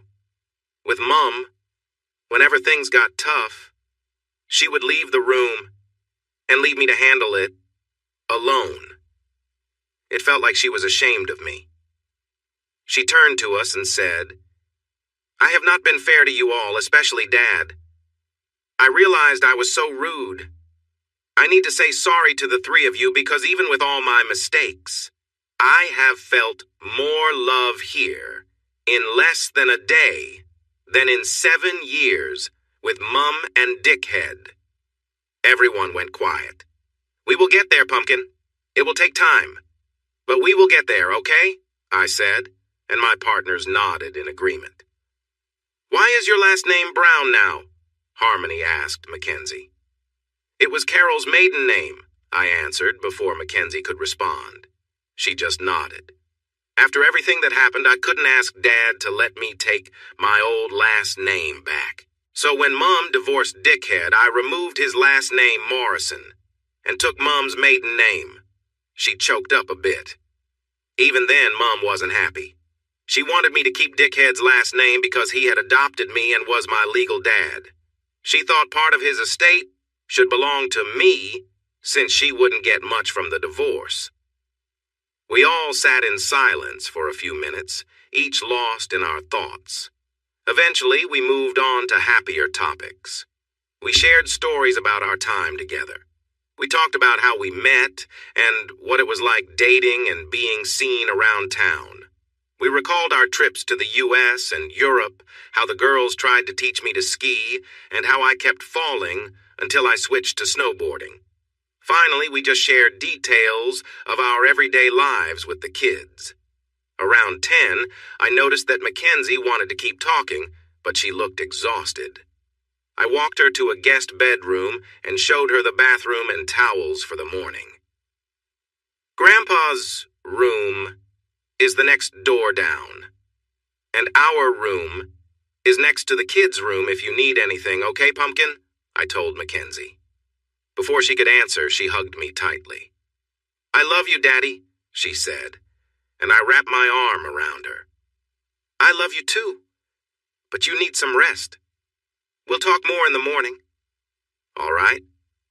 All right, she replied.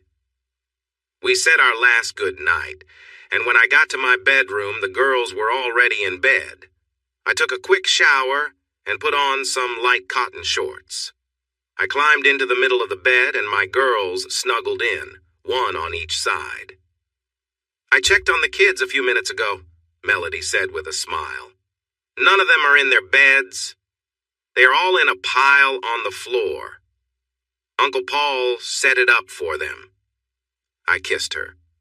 "Thank you, my love. I feel bad that all this happened on family BBQ night." "Don't worry," Harmony said, leaning in for her kiss. "Tonight was surprising, but I saw something wonderful that I never thought I would see." Melody and I looked at her, curious. "I saw our man's spirit lifted. No matter how much we love you, the gap that Mackenzie left was something we couldn't fill. And tonight, we saw a bit of you come back." That night I fell asleep holding my wives close, and I slept deeply and peacefully. The next morning, the family got the kids ready for breakfast downtown. Harmony, Mackenzie, and I went to the hospital early to get my test done for matching with Mackenzie's treatment. It would take about 2 days to get the results. Carol called Mackenzie, and she let her know that she was with me for the test and would update her later. I sensed a distance between mother and daughter that I had never noticed before. After our talks the night before, I realized that as Mackenzie and I were reconnecting, the gap between her and Carol might grow, likely due to the things we were learning about how we had been treated. We met the family at one of our favorite breakfast spots. Everyone was there, and I smiled, seeing 3 generations together. It was lively, with kids running around, parents and grandparents enjoying their coffee, and the staff trying to keep up. I noticed that Mackenzie always sat close to me during those early days. Melody or Harmony would often give up their spot so Mackenzie could sit beside me. A few times when we had our 4 children on our laps, little Grace would always want to be next to Mackenzie and followed her whenever she could. Out of my 4, she took a special liking to her older half-sister and always wanted to be around her. Carol joined us at one point but didn't stay long. I think it was the way my girls looked at her and how Mackenzie kept telling her that she was fine and didn't need her constant attention. When Carol started talking about how tough it had been for her and how much she had to sacrifice for Mackenzie's treatment, everyone seemed to ignore her, including Mackenzie. 2 days later, when my test results arrived, everything changed with Carol. I found out I was a perfect match for Mackenzie, and if we acted quickly, we could fit into her treatment schedule without much trouble. Since Mackenzie's doctor was already in Sydney, I arranged to take a week off work to bring Mackenzie for the first step in her treatment in just 2 days. "You can't be serious, Terry. Mackenzie and I can't just go to Sydney like that. I need to organize things," Carol complained as we explained our plans. We were on my back deck while Harmony helped Mackenzie pack some essentials, and Melody looked after the kids with Paul and Kim. "Carol, this isn't up for discussion. We're going to do this no matter your plans. This is a chance to get treatment the day after tomorrow in Sydney." "Terry, we have to get everything ready, book hotels." "I can't be there, so it won't work," she said, her frustration clear. I smiled and said, "That's not a problem. You don't need to be there." "What do you mean?" Carol asked, surprised. "You're not the one who needs the treatment. Mackenzie and I are. I'll take care of all the travel and accommodation. But I have to be there." She was becoming more upset, and her old anger was showing. "What right do you have to decide what I can do with my daughter?" Carol scolded. "Remember, she's not your daughter anymore, so step back, Terry. She can't go until I say so." Carol crossed her arms and glared at me. Mackenzie approached and said, "Mom, would you actually stop me from getting the best treatment just because it's not convenient for you?" She looked serious. "And don't speak that way to someone who can help me no matter what he is to you." Carol seemed taken aback, having not realized Mackenzie was there. Well, dear, of course not. Terry was being a bit difficult, so I was just pointing out a few things, she said, flustered but managing a smirk at me. Mackenzie sat down beside me, and Carol struggled to contain her emotions as Mackenzie held my hand. So these points you mentioned, Mackenzie said. It sounded like you were reminding Dad that you made him give me up. Mackenzie's expression was serious. Is it because you made my teenage daughter sign adoption papers that took me away from my father? For a few minutes, the girls exchanged hurtful words until Mackenzie lost her temper. You lied, Mom, she shouted, her voice filled with anger. All these years I thought Dad stayed away because he didn't want us. I believed he left and never looked back because you and that man said he was just a poor plumber, not a real man. But it was you. You are the one who lied. You cheated on my father with someone who wasn't right for you. Mackenzie had been thinking a lot lately, and she faced her mother. Carol seemed confused. When Dad and I talked the other night, and as we've kept talking these past few days, we've shared a lot. Mackenzie paused for a moment. From talking to him, I can see now that you never loved Dad. And looking back at how you treated me and how you pushed me, it was almost as wrong as what we did to him. I honestly wonder if you even love me. Mackenzie said this with strong feelings. Mackenzie, sweetie, how could you? Carol began, but she was losing control of the situation quickly. Easily, Mackenzie interrupted. These last few days reconnecting with Dad, talking with Melody and Harmony, meeting my little brothers and sisters, she smiled at me. I've felt more love and acceptance here than I ever did with you or that man I feel ashamed to call my father. Mackenzie Grace Brown, Carol exclaimed, standing up in disbelief. How dare you? Who has taken you to the hospital, made sure you get your medicine? Who drove you here to ask your dad for help? Yes, Mom, that was you. But let me ask this. Was there ever a time you took me to the hospital that you didn't take a selfie for Facebook or Instagram? Have you ever truly cared without seeking sympathy online? Were you ever not looking for pity from the staff when you picked up my medicine? Carol opened her mouth, but words wouldn't come out. And it took me almost 6 weeks to get you to drive here to ask Dad for help. You kept saying he wouldn't want anything to do with us. Both you and that man acted like you didn't care about me, unless it was easy for you. Mackenzie looked directly at her mother. On paper, it may say he is my father, but I know who really supported me. Despite everything, he never hesitated to help, even after all that happened. That's not fair, Mackenzie. You're being unfair, Carol protested. It was my idea to help you, and I was the one who made sure we left Stephen's house when he went to jail. I drove us down here. Just because Terry is a match doesn't mean he can make decisions without talking to me first. He is talking to you, Mom, Mackenzie said, feeling frustrated. That's what this conversation is about. There's a chance for Dad and me to get the procedure done before my next treatment. He wants to help me. Why don't you? Carol was quiet for a moment, then her gaze turned to me. I knew it, she shouted. This is all your fault, Terry. Not even a week after we come here to ask for your help, you're turning her against me. I'm not doing anything like that, Carol, I replied calmly. That's not true, Terry. My daughter couldn't do anything without me a week ago. Now she wants to leave for Sydney with a man who hasn't cared about her in 7 years. Mom, Mackenzie yelled.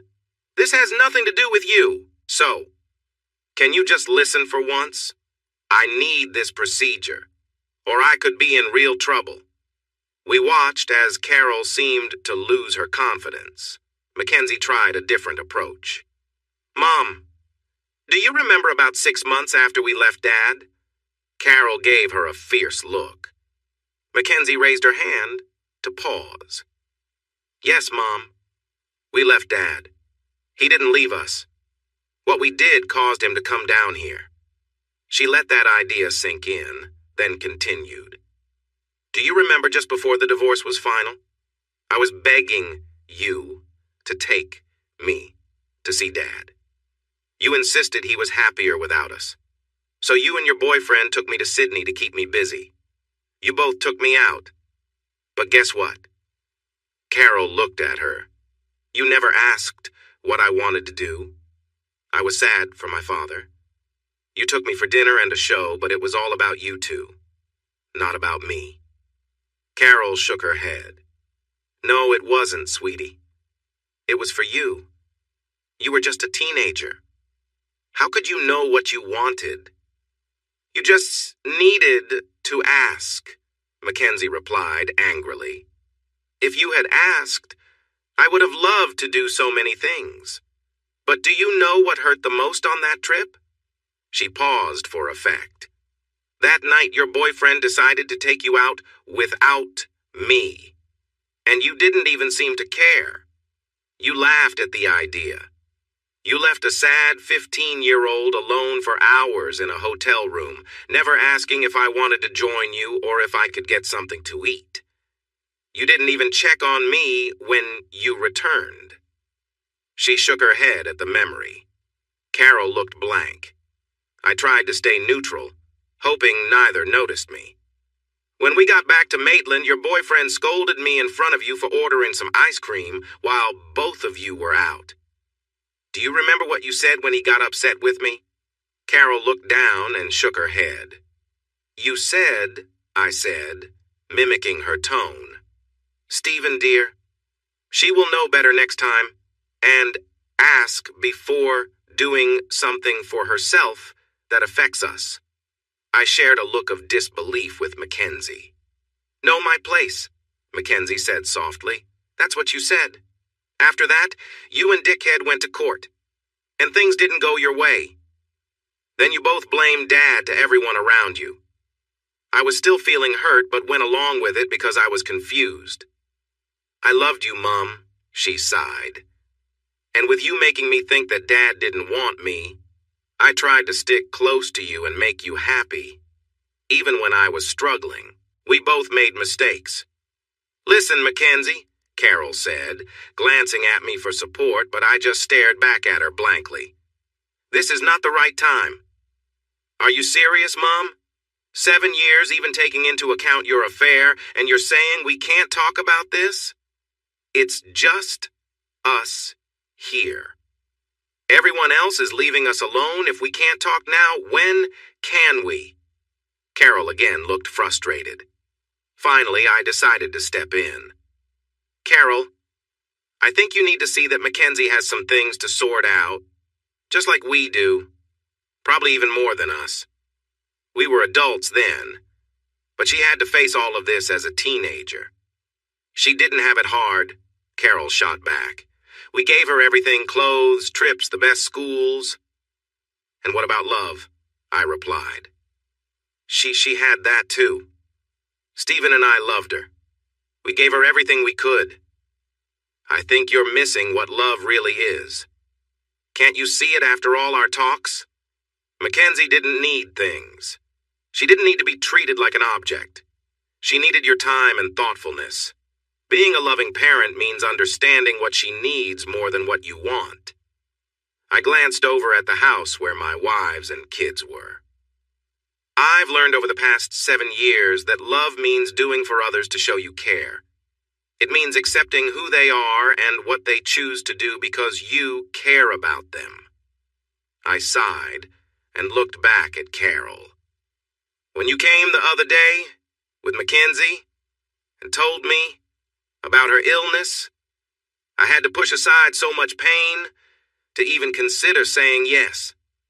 Mackenzie gasped and squeezed my arm. I thought both of you were out of my life for good, but now I have a good job that I enjoy and 4 amazing kids that I can raise better than I thought I could. Plus, I have 2 wonderful wives who love me deeply more than you ever did. It was my time to express my feelings, so I made my point clear. Years ago, I was sitting here with Kim, talking about my daughters and how they matter to me. I looked at Mackenzie and gently patted her hand before turning to Carol. Back then, I was falling in love with both of you. I struggled to understand how I could be with both at the same time. Then, Kim said, "Double or nothing." I agreed, but it means so much more to me now than it did then. Carol, I've come to realize that those words have a deeper meaning. You left me with nothing. I walked away empty-handed, but when Melody and Harmony came into my life, I took a chance, even though it was hard to open up. You mentioned that I have everything now, and you are right. I have money, 2 wonderful wives who are so much better than you, and 4 children I love dearly. Carol looked shocked, but I continued. I have a great house, and despite everything, I have a chance to rebuild my relationship with Mackenzie. I can help her, but if it hurts your feelings, you need to know something. Carol's eyes were fixed on me. I'm okay with hurting your feelings.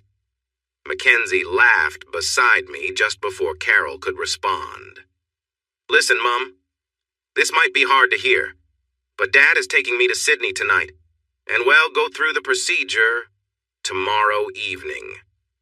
I think Dad was right. It's better if you go home, and he can take care of me for a while. Carol kept arguing. She couldn't see past her own feelings. Our conversation turned into a real argument. The more she protested, the wider the gap grew between her and her daughter.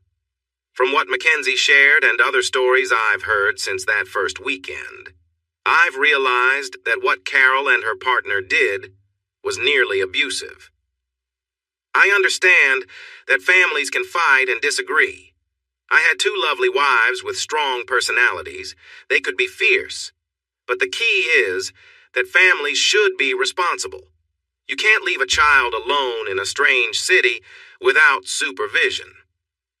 Carol didn't see that, and that's where things began to go wrong. Later that evening, Melody, Mackenzie, and I headed to the airport for Sydney. Harmony wanted to come too, but someone had to stay with the kids. And it seems she lost a game of chance to her sister. The procedure itself was simple for me. They put me to sleep and took some marrow to put into Mackenzie's body, hoping she would accept it. I started giving blood donations after each of Mackenzie's chemotherapy sessions. The idea was that my blood could help her body heal faster. I didn't know much about the science, but it had worked for other patients, so we decided to try it. After her treatments, Mackenzie chose to come to Bathurst with us, which surprised her mother. Carol thought Mackenzie would go back to Maitland after her first visit. The next few months were a bit awkward. Mackenzie moved in, and it took everyone time to get used to that. She arranged for her belongings to be sent to her, not wanting her mother to handle it. During the day, she spent a lot of time with the kids and would often join my daughters and me in the evenings. We talked a lot about her experiences with her mom and the tough times she faced. My daughters and I were shocked by some of her stories. Mackenzie and I shared many tears as we grew closer again. Overall, I was happy to have her back in my life, but everything changed on my birthday. I woke up early to unexpected but pleasant surprises. Melody was beside me, smiling. She greeted me cheerfully, wishing me a happy birthday. Harmony was there too, sharing in the celebration. There was laughter and joy as we began the day together.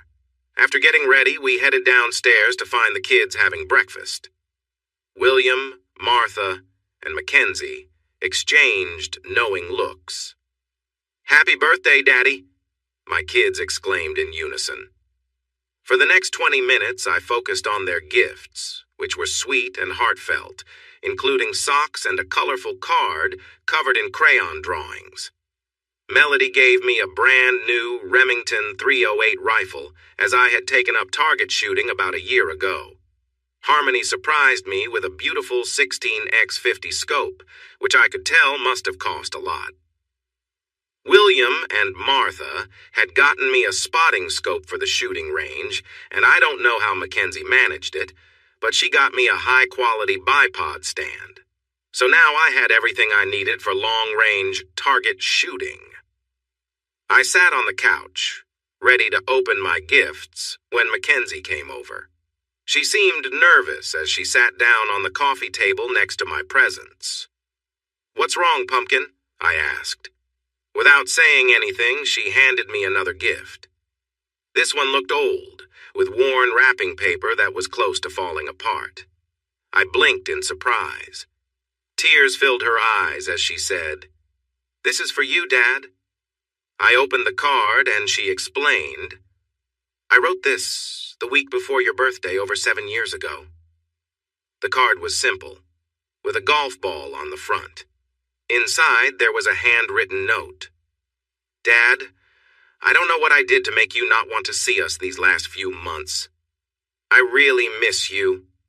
But Mom says we can't talk to you because soon Stephen will be my new dad. I'm not sure I want a new dad. I miss my old one. I hope you have a happy birthday. I love you, Dad. Your daughter, Mackenzie." I gently put the card down and looked at Mackenzie, then at the gift. The room was quiet. Even her little siblings were watching closely. I slowly unwrapped the present, revealing 3 items inside. The first was a plain black cotton shirt. I had mentioned wanting a comfortable shirt to wear after a shower, and I guessed Mackenzie had heard me talking with her mother. The second item was a pair of cotton shorts with little hearts on them. The third was a small pocket knife, a handy tool with multiple functions. It had an inscription on the side that read, "My Dad, Terry Love, Mackenzie." I looked at Mackenzie again, then back down at the gifts, filled with emotion. "Thank you," I managed to say. I pulled her into a tight hug, causing her to nearly tumble off the coffee table. We were both crying. I whispered, "I love you, Pumpkin."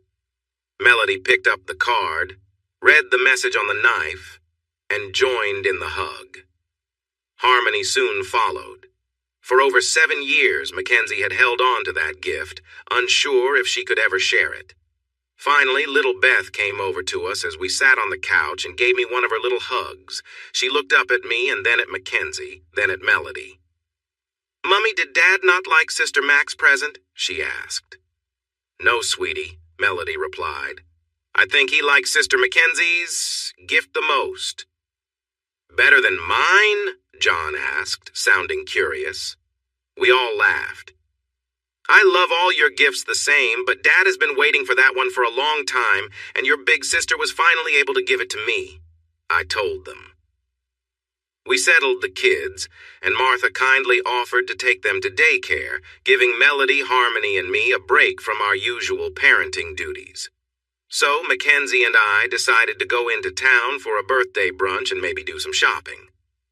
While we were getting ready, the next surprise of the day came. "Terry, there's a man at the front door with a package that needs your signature," Melody said, looking curious. I laughed. "It's probably another birthday gift. I hope this one is cash." I signed for an envelope, and the man said thanks, but seemed to hesitate. "Is there something else?" "Yes, sir. I need you to read the letter inside and let me know which time you'd like for a call," the courier replied. I opened the envelope, wondering what the surprise was, and started reading the letter. "You have to be kidding me," I exclaimed, and not happily. "What is it, dear?" Harmony asked, coming down the hall with some shoes in her hands. "The guy is asking for a video call today. He says he has something important to tell me." I looked again at the letter. He picked 3 times, 10:30, 12:30, or 3:30 today, using something called Microsoft Teams. I turned to the courier.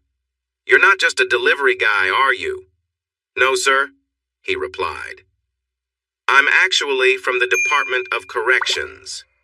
If you agree to one of the times, you'll provide instructions to connect with the person." He looked a bit uncomfortable. I'm sorry for the bad timing. We were going out. It's his birthday, Melody said, taking the letter from my hands to read it. I glanced at the courier, waiting for our answer. Great. Just what I needed to spoil what started as a nice day.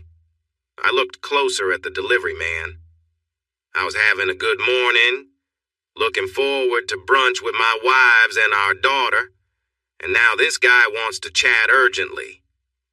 I'm sorry, sir. I know this isn't the best time, but I need a response, the man said, blushing a little. I looked at Melody and she nodded. Let's go with the first time, 10:30, so we can move on to lunch afterward. What do I need to do? The courier began to check his folder. Do you have a computer with internet access and a webcam? He asked. He does. Just let me handle that, Melody said. He'll take care of it. He provided us with the details and a number to call if we had any issues, then left. I told Harmony and Mackenzie about the delay and why. They were both surprised, but also curious. Why did he want to talk? Melody set up the laptop with Microsoft Teams for me and connected it to the TV so the three girls could see the call without being on screen. At the scheduled time, we logged on and waited. Then, two people appeared on the screen. The first person on the call was Stephen Morrison. The second was an officer from the Department of Corrections. The officer spoke up first. Mr. Other, thank you for agreeing to speak with Mr. Morrison today. I'm here to set some rules. While this call is private, much like an in-person visit, the department reserves the right to monitor if any sensitive or prohibited topics are discussed. Do you agree to this condition, Mr. Other?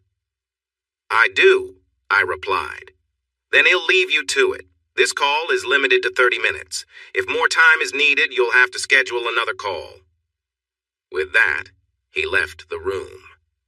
I turned my gaze to Morrison. So, I began. You know I can't stand you, right? Morrison wheezed, his voice as irritating as ever. It had a smugness that always grated on me. He looked heavier, too. Before prison, he was on the pudgy side, but now he seemed to have gained a lot more weight. I laughed. Feelings mutual, Morrison. You are the reason for just about every bad thing that's ever happened in my life. Before he could say anything, I started listing. First, you messed around with my wife for over a year. Second, you convinced her to leave me, making her think you were somehow the better choice. I continued counting on my fingers. Third, you pushed my daughter to cut me off. He smirked, but I kept going. Fourth, you publicly threatened me when my mother had just been diagnosed with cancer. His smile faded. And last, you even tried to hurt me, leaving a mark on my life like no one else. I honestly can't understand why I'm, even here, listening to you now. So, I finished. I'll give him this, he didn't take the bait right away. He paused, thinking over his next words. You know, he began slowly, when Carol and I first got involved, we tried to keep it quiet. She still had feelings for you, but I knew I could offer her something she didn't have a life away from someone who fixed pipes for a living. He glanced at me, waiting for a reaction, but I just stayed silent. I had wealth, a prestigious job as a surgeon, and a nice house. She wanted a new life, and I gave her that. He leaned back, a smug look on his face. Did you ever get close to her? He wore a smirk. I shrugged. No, I never really wanted that. I thought it was too complicated. He lost his cool for a moment, and I could hear muffled laughter from the other room where the girls were watching. He quickly brushed it off. Once I had her attention, she was mine. It didn't take much for her to leave you. My big win was getting her to let me take care of Mackenzie. That means you don't have a say anymore. He smiled. Even now in here, Mackenzie is my responsibility. I've treated her to trips, Nice gifts, and things you couldn't provide. While your ex-wife misses me and waits for my release so we can be a family again, your daughter is living well. I raised an eyebrow but kept my face calm. He seemed unaware of the changes in our lives. I knew all about his divorce from Carol and that I was helping Mackenzie through her illness, and she was in the other room, listening to everything. Oh, yes, Carol still likes me a lot. Mackenzie comes to me for advice about money in college. Your move to help her with school was appreciated. They were both glad to be away from you. Mackenzie celebrated with friends that night, but later came to me for support when I ended up here.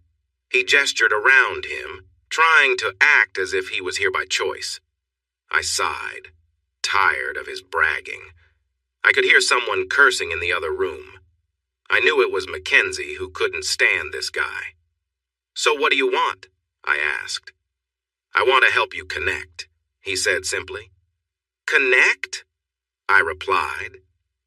He sighed and spread his arms, trying to get my attention. I remembered this act from our earlier meeting and it felt pointless now, just like it did before. Yes, connect, Terry. He used my name, hitting a nerve. Since you're not involved with your family anymore, there are things you wouldn't know. He paused, letting his words settle. I'm offering to help you reach out to your ex-wife and daughter in exchange for your help if you follow along. I scoffed. Why would I want to talk to my ex-wife or daughter at all? They put the blame on me for, as you say, fancy trips, nice things, and a sense of being better than others. So don't be surprised if I don't see anything impressive in the person in front of me. But I still want to know, why would I want to see them? He leaned in, like he was about to share a secret. Because no matter what you think about Carol, me, or especially Mackenzie, she is still your blood. When I tell you this, you will want to see her more than anything else. But I have a favor to ask first. At this point, it was clear what he was aiming for. He wanted something from me to share that Mackenzie was unwell. I decided to act a little clueless. I still don't see why I would want to talk to them, let alone help someone I have every reason to feel angry with if we were in the same place. How's your jaw? By the way? I smirked back at him. He chuckled and shook his head. Terry, my foolish and unwise friend, my jaw's fine, but when I tell you my news, you will forget all about it and will be begging for my assistance. Come on, enough with the drama. You're a loser and from what I hear, pretty sad in life. So let's get on with it, I said, frustrated. He laughed, thinking he had the upper hand. We're nearly there, but first I need something from you. All right. Tell me what you want to say. He chuckled. First, I want you to agree to pay me $100,000. It doesn't have to be all at once. I have a few years to get it, but I need something for my troubles. Understand? I wanted to laugh, but held it back. Sounds like you have more than one request? I do. I want you to have your sister talk to the DA and ask them to lighten my sentence. So, you want money and a favor to lessen your sentence for some big news about my daughter that you think will make me look up to you? Let's just say both requests could be questionable. It is important news, he said, his grin broad, thinking he had me cornered. Well, I could easily just call Carol or Mackenzie myself. Did you think of that? His grin faded just a bit, but he kept it up and lied again. You can't. They have new numbers, and they are in a place you can't find them. You're just a plumber with no connections. If he only knew. He doesn't seem to remember my new job, or maybe he never checked. So I can't find or reach them, and the only way to get to them is through you. Is that what you're saying? Yep. Then why would I do that? He paused and let his smile disappear. Because Mackenzie is very ill. She can hardly move. Really? He took on a serious expression. Yes, really. Even though we've had our differences, if you help me, I can connect you with Carol and Mackenzie so you can say your goodbyes to the girl you once called a daughter. Today is your birthday, and I wanted to give you this chance. You help me, and I'll help you connect with Mackenzie because I know you still care about her. I'm not a complete monster. He tried to sound wise. I started to laugh. I let it start from my toes and build up. My chest filled with big breaths as I laughed. Tears began to flow down my face, and I slapped the table a few times. He just sat there smiling. But when I started to calm down, he became serious again. Terry, this isn't a joke. Mackenzie is in serious condition, and you need me to reach her and say goodbye. If you don't, you will live with that regret forever. I wouldn't want to stop my daughter from seeing her father one last time. I tried to stop laughing and signaled to the girls. Oh, sorry. I think you misunderstand my laughter. Honestly, it couldn't be further from the truth. This has been one of the most amusing conversations I've had in a while. You're right about today being my birthday, and your offer has really given me some amusement. But I need to be clear about a few things before I give you a real answer to your request. Okay? Okay, if you can be serious, I can handle it, he replied. At that moment, all three girls walked into the room, all dressed up and ready to celebrate. Melody wore a light blue summer dress with her hair pulled back and her makeup done. Harmony also wore a yellow version of a summer dress, her hair styled similarly. Mackenzie wore jeans and a summer blouse, her hat with a wig on, looking a bit upset. I held out my left arm, and Harmony came into view, sitting down on a chair she brought. She took my hand and leaned in for a quick kiss. Then we turned back to the camera together. Stephen, I want to introduce you to my wife, Harmony. She was with me at the hospital the day you caused me harm. I don't know if you remember her. Harmony and I now have twins. He nodded. And? I smiled and held out my right hand. Melody came onto my right side, sitting down in her own chair, and leaned in for a kiss just like Harmony. The three of us looked back at the camera, smiling, while Stephen sat there frowning. Mackenzie, watching off-screen, smirked, catching on to the light-hearted act I was playing. This is my other wife and Harmony's twin sister, Melody. We have 2 children together as well, I explained, keeping my tone casual. So, yes, I have 4 wonderful kids with these amazing women. Stephen's eyes widened, and I nodded. Now, before we talk about your proposal, let me tell you something about my life now, I began, glancing at my wives with a warm smile. I love these 2 incredible women with all my heart. Every day with them is a blessing, and we have a joyful, full life together. For my birthday this morning, they woke me up with a special celebration that made the day unforgettable. I could see Stephen's face tightening as he listened. So when you talk about your connection with my ex-wife, remember that she's not even a thought in my mind compared to these 2 amazing partners I have now, I said. There's simply no comparison.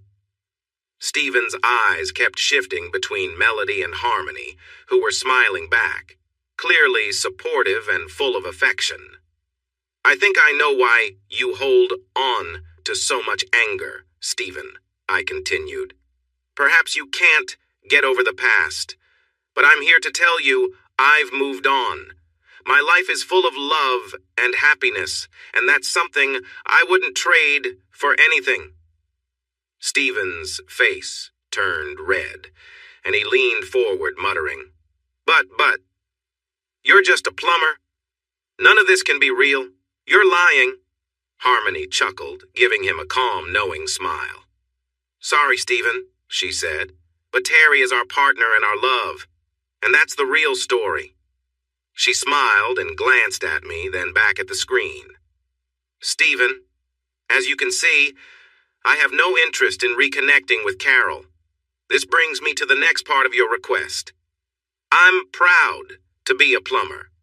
Sure, I've had some messy jobs, especially during my early days, but it's honest work, and I'm not ashamed of it. I paused, letting a small smile form. But for a while now, I haven't been just a plumber. I let that sink in for a moment. Since I left Maitland, I've been the National Quality Manager for Delotes, Inc. My wives here are actually the daughters of the owners of the company, William and Martha Delotes. You might remember them from the night we first met? I raised an eyebrow, watching the realization dawn on his face. Yes, Stephen, they are my wife's parents. You think I'm struggling? On the contrary, I am part of a family with more resources than you can imagine. I paused again, allowing the reality to hit him. He took the bait. So what? He sneered. You're some big shot now, but without me, you won't be able to find Mackenzie and talk to her before it's too late. And now that I know you have money, I want $500,000 before I let you see your precious daughter. I looked thoughtful. Stephen, I said calmly, using his name to signal I was considering his words. The way you're talking makes it sound like you never really cared for Mackenzie. He laughed bitterly, shrugging. Not really, no, he admitted. She was just part of the deal with Carol. Carol thought if I adopted her and set a restraining order against you, it would keep Mackenzie under control and keep you out of our lives. She thought it would drive you crazy. I couldn't have cared less about some moody teenager who cried most nights, missing her dad. Off camera, Mackenzie listened, and I could sense how her feelings were shifting as she heard the truth. Stephen continued. Sure, she was annoying most of the time, but occasionally she served a purpose. Like that day outside the cafe when she confronted you, or when she took you to court over that voicemail you left on her birthday that was useful to us. Carol was just waiting for her to grow up and leave so we could live our lives, travel, and do whatever we wanted. He focused back on the camera, his gaze cold. Mackenzie was just a tool for Carol and me. She's not my real blood, and I couldn't care less what happens to her. But I know you do, and that's exactly why I'm here. You're going to give me what I want, or by the time you figure out where she is, it will be too late for her. So, that's how it is, I replied, glancing at Mackenzie. Exactly, he said with a smug smile and crossed his arms. As much as I've enjoyed our little back and forth, I said, raising my arms. Melody and Harmony stepped back and Mackenzie slid onto my lap.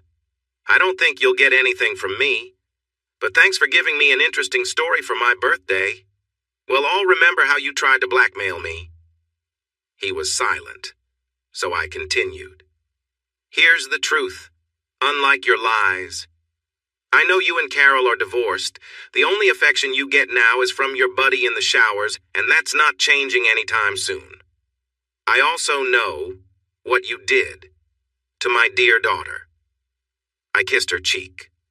I now have 5 wonderful kids. And by the way, Mackenzie's cancer treatment is going really well. She's not in complete recovery yet, but we're hopeful with her treatment. I glanced at Mackenzie. Listen, sweetie, I know he is your father. Is there anything you want to say? Mackenzie looked at me, kissed my cheek, and giggled. Thanks, Daddy, she said. Then she turned to the screen. Pay attention. You and your partner used me when I was a confused teenager to hurt my family. I understand why, but that doesn't make it right. You're rude and have less class than a drunken fool out at night. And I heard everything you said. I've spent the last few months apologizing to my real father for my actions. So don't call, don't write, don't try to reach out again. I hope my dad forgives me one day. But I never want to see you again because if I do, you'll regret it.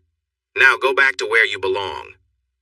With that, she stood up and walked out of view, breathing a bit heavy. Melody, Harmony, and I exchanged glances. Then we turned back to the screen and simultaneously gave him a thumbs down, smiling as we hung up. Happy birthday to me. A few days later, it was Mackenzie's birthday, falling on a weekend. We planned a family BBQ in the afternoon. Dad, Paul, Kim, and the kids were there. I also invited Carol and reminded her to behave. She knew things were changing after everything we had learned. When I told Mackenzie her mother was coming to visit, Mackenzie almost called her to say not to come. I promised her that if her mother caused any problems, she would have to leave. I wasn't completely unhappy that the relationship between the mother and daughter was becoming strained.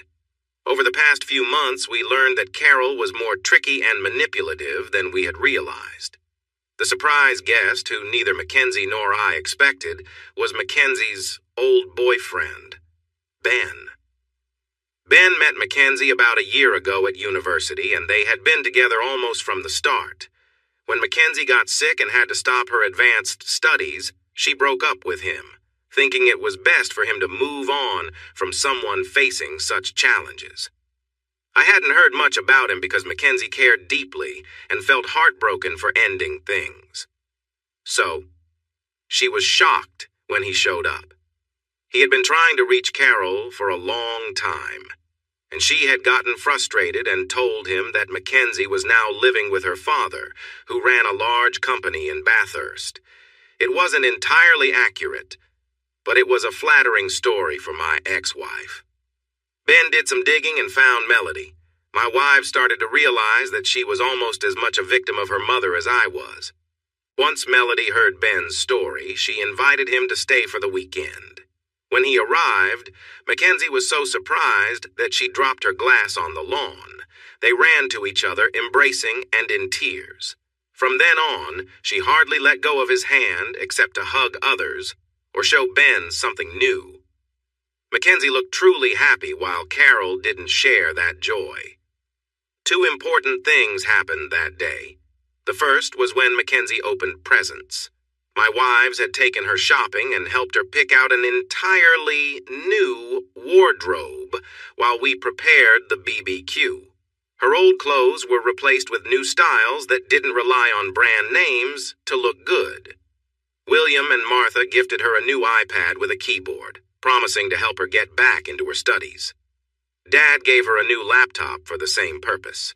Kim welcomed her back to the family with a big hug and gave her 3 special bottles of rum as gifts. Later, I noticed Kim seemed emotional, but she said it was just allergies acting up. Still, she was happy that Mackenzie was home. I had 3 gifts for her, too. As we gathered to open them, the excitement grew. The first was a beautiful journal and a nice pen. I told her it was for her to write about her journey ahead. I wanted her to write down her thoughts and feelings, the ups and downs, so she could look back and celebrate her journey after getting through her illness in the years ahead.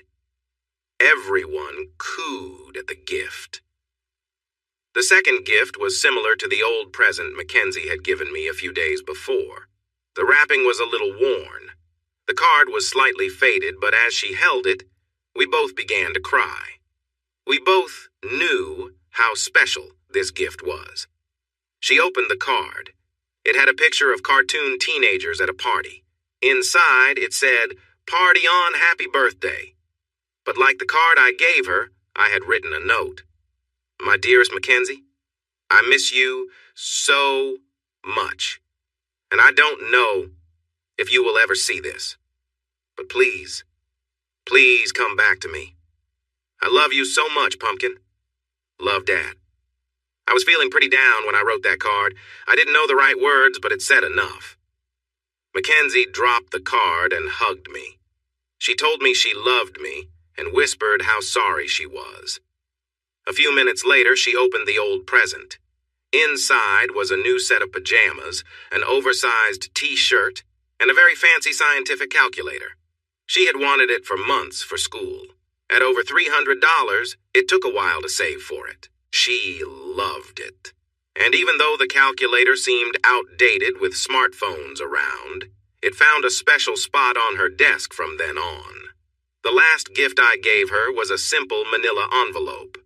Inside was a paper saying that Mackenzie's adoption by Stephen Morrison was canceled.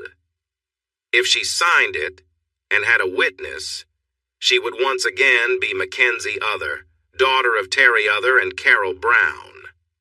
I must have held my daughter, who was finally back with me, for almost 10 minutes. This time, the tears were of joy, not sadness. When she felt ready to sign and ask for witnesses, almost everyone stepped up. The only one who didn't was Carol. It took over 8 years, but I finally had my daughter back. I also had a memorable conversation with Carol. Things were starting to wind down and people were heading inside. Mackenzie was showing Ben the house, probably her room too. The father in me wanted to step in, but she wasn't a teenager anymore. She was in her 20s and grown up. By her age, I had already had a daughter, so I couldn't mind her wanting time with him. My girls had taken the kids inside with Kim for baths and started them with a movie. Paul and Dad cleaned the barbecue while I tidied up the trash before heading inside. I had just finished putting the last bags into the bins when I turned around and saw Carol. "I hope you're happy, Terry," she said, standing there with her hands on her hips, staring at me. It had been a while since I had seen her, and I noticed she still didn't look much different. She seemed a bit out of shape, like a potato with arms and legs. Maybe a Ms. Potato Head? I am, Carol," I replied. "These days, there are a lot of things making me happy. Today, for example, has been great with nice weather and celebrating our daughter's birthday. Is there something specific you want me to be happy about?" She raised her hands in frustration and turned to walk away. I hurried after her and caught up on the back deck. "Carol, you can't just say that and leave." "Of course I can, Terry," she shot back. "You never understood anything all these years." I looked at her. "Understand what, Carol? I don't know what you mean. Just tell me straight."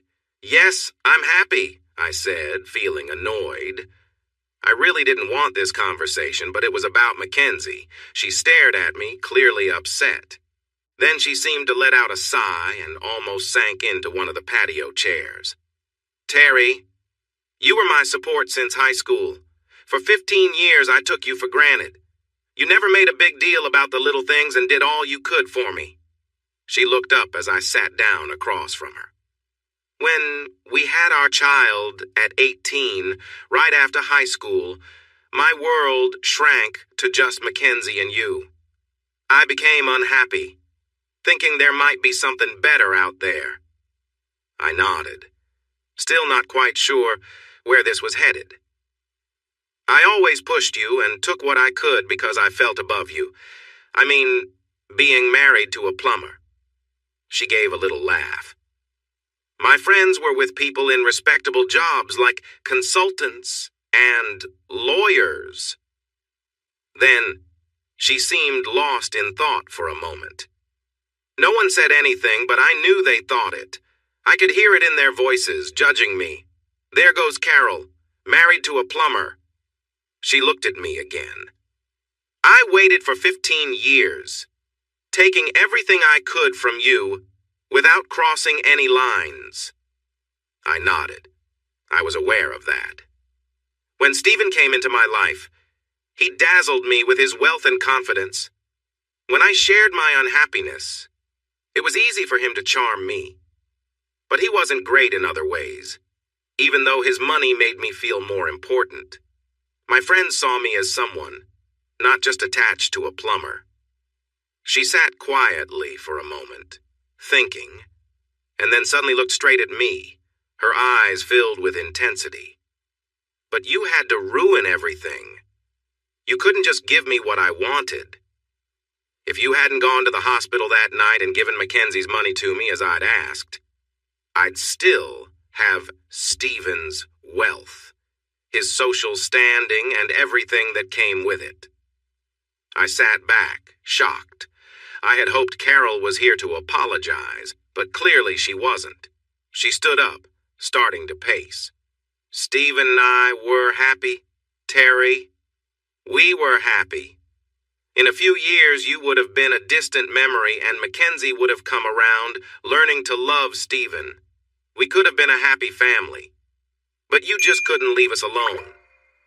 Carol, no, Terry. You listened to me for once. Her words came out in anger. You ruined my life. You always did what you thought was right, not what I wanted, and now you're here with those two women. I stood up, anger sparking in my own voice. Carol, don't speak like that. Be quiet, Terry, she yelled, louder than I'd ever heard her. Her tone shifted to bitter pleading. Every time, you come out on top, and I lose. You keep taking everything from me. It's all your fault. You took my daughter, you took the money, you took my status. Everything's about you. Why can't you just go away? She went on, her voice bitter. Now I'm stuck in a dead-end job with no way to move up. You'll always be the wife of the surgeon who snapped and tried to hurt you because of my choices. You've got this big house, money, respect in the community, and a happy family. And I'm left with nothing. Are you finished, Carol? I asked, crossing my arms and looking at her. Not even close. You've ruined everything, and you always have to be the hero. Well, now it's my turn. I couldn't believe what I was hearing. My family had kindly invited her into our home, and she was ranting about my life, my family, and my happiness I'd built with Harmony and Melody after she'd left me. I took a breath, ready to respond, but we were interrupted. Hey, enough, Melody called out. Neither of us had noticed Melody and Harmony stepping up behind me, standing close in support. A few steps back, Mackenzie stood in the doorway, her face a mixture of shock and anger. Harmony and Melody stepped forward. Harmony reached out and gave Carol a sharp slap on one cheek, and before she could react, Melody followed with a slap to the other. How dare you? Melody said firmly. After everything you've done to Terry and Mackenzie, he convinced us to let you into our home for Mackenzie's birthday. No one, and I mean no one, wanted you here. But we did it because Mackenzie is living here while our husband is helping her get well. It's her birthday, so we should be nice. Harmony took a deep breath. But here you are acting like you're better than everyone, yelling at our husband and calling us terrible names. Carol sat on the couch, stunned, looking at each of us. I crossed my arms and watched my friends with a small smile. Well, you're right about one thing, Melody said with a grin. We are devoted to Terry. Did you know he can really impress me with just his skills? Carol looked shocked. Harmony jumped in. Now you've really upset us by yelling at him. Your self-righteous act isn't fooling anyone. Your friends never cared that our man is a plumber. They made you feel uncomfortable because you're looking for someone rich. You just pretend to be something you're not. Melody nodded and added, That's why you don't have anything. You can't see that you're the problem, not Terry. All the blame you put on him is unfair. You can't name a single time he sought out trouble. Every argument, every injury he's faced came from your actions. Mackenzie, who had just come in, stood next to me. They're right, Mom. Ever since we pushed Dad away, he has never tried to come back. We're the ones who reached out to him. I regret what I did in the past, and I'm so grateful that he has let me reconnect with him today. She smiled at me, and I smiled back. Dad has changed my life, Mom. He gave up so much to help me fight my illness. When we pushed him away, he actually saved 2 wonderful women from a dangerous situation, putting himself at risk just because of who he is. My dad is the kindest and most caring man. He loves us all so much. But Mackenzie, Carol moaned, he took everything from me? Oh, come on, Mom, Mackenzie said firmly. Every problem we've had is because of your choices. Dad never wanted revenge. It was you who couldn't move on. Dad told us to give him space, but we didn't listen. He didn't need to do anything to us. We were the ones who created our problems. I'm just glad I figured it out before it was too late. And while we're talking, let's remember how you treated me. You always took his side, betraying me and telling me to do whatever he wanted to keep him happy. I was your daughter. Did you ever stand up for me? Carol looked at the four of us, realizing what we were saying. My daughters were giving Carol hard looks, waiting for another chance to confront her. Mackenzie seemed really disappointed in her mother, and I felt upset too, but didn't want to get in the way of what had turned into a showdown between four women. Mackenzie sighed. Look, Mom. The family was really kind to invite you here for my birthday. It was nice to see you, but I think you've overstayed your welcome. Are you asking me to leave? Carol replied, surprised. Mackenzie hesitated. I finally found my voice. No, Carol, Mackenzie isn't. All four girls turned to me. I waved them off and focused on Carol. I am, I said firmly. You have overstayed your welcome many times today, and I want to make it clear that you are not welcome here again. If our daughter wants to see you, she can meet you somewhere else. But, Carol. She looked at me, waiting. To answer your question, I said with a smile, I'm feeling very happy. Let's go. I helped her up and guided her inside to get her coat and handbag, then walked her to her car. I didn't let go of her arm until she opened the door. I leaned in and gave her a final kiss on the cheek. Carol, it's time for you to move on and live your life without us. Goodbye. But Terry, you can't do this. Oh, but I can, Carol. This is my family home, and you're no longer welcome here. If you have a problem, you can speak to my lawyer. She's inside, glaring at you from the window. She's also my older sister, and she loves me very much. If I asked, she wouldn't hesitate to take action. So it's best for you to leave. I turned and walked back to the front porch where everyone joined me, watching as Carol left. My wives stood beside me as they always did, providing support. In front of me were my 4 young children. My daughter, now back with us, held Harmony's hand. I could see she was sad about her relationship with her mother ending, but she knew she was loved and supported. Mackenzie held Ben's hand. Although he didn't say much, his care and loyalty to her were clear. Off to the side were Paul and Kim, along with their 3 kids. Behind them were William, Martha, and my dad, John.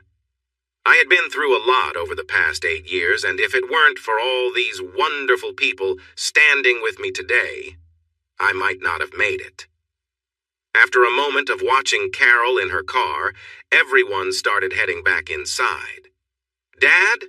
Young Adam asked. Is that mean lady leaving now? I ruffled his hair. Yes, Adam, she's gone, and I don't think she's coming back. Good, he exclaimed, running inside to join his brother and sisters. Then I heard my dad calling, Ice cream! For dessert. Dad? Mackenzie asked as we stood outside. Yes, Pumpkin? I replied. Ben's going to stay the night, okay? Sure, we can set up one of the spare rooms, but we don't have many left since everyone is here. She shook her head. No, Dad, he will stay in my room, okay? It was more of a statement than a question. I guess this is how William and Martha felt when their daughters chose me. I was at a loss for words. My daughter was having her boyfriend stay in her room for the night, on her birthday. Melody and Harmony giggled, and Melody added, That's fine, sweetie. Happy birthday. I echoed the same sentiment. Even though she was now 23 and an adult, she would always be my little girl. My wives hugged me and kissed me, pulling me away from my thoughts. It's okay, baby, Melody whispered while kissing my neck. This is what she needs. She's a smart girl. and you won't be a grandfather too soon." Harmony laughed at her sister's words as I embraced my girls. My gaze returned to Carol sitting in her car. I felt love from these two incredible women who had supported me and brought so much more to my life. But then, I noticed Carol in her car, trying to convince herself to leave. For a moment, our eyes met, and I felt sorry for her. She would never know the kind of love we shared, the warmth that comes from being there for the people you care about. Carol would never understand that if you have loved ones, you can overcome just about anything.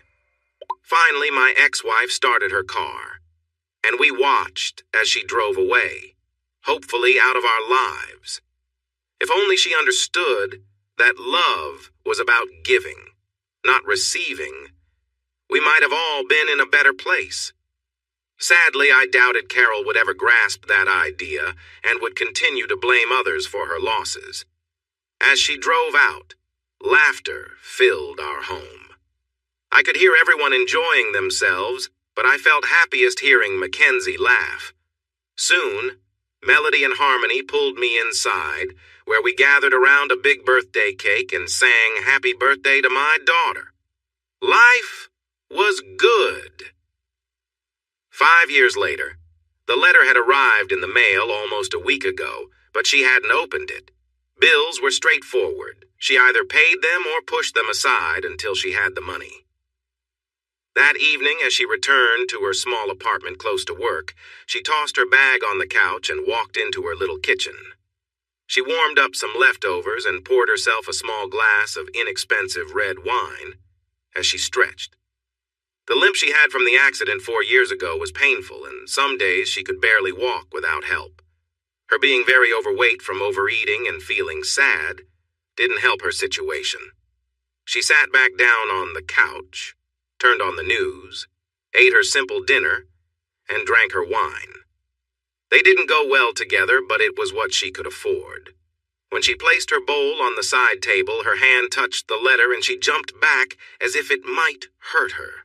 For several minutes, she just stared at the letter, then let out a deep breath. Finally, she pushed her hair back, picked up the letter with her fingers, and opened it. Although it wasn't the neatest writing, it was handwritten. His words were always easy to understand. She even smiled at the spelling and grammar mistakes. He was a plumber, not a writer. She took a sip of her wine and began to read. Carol, I hope this letter finds you in a better place than when we last met. I hope that your injuries have healed and you have found some peace after what happened.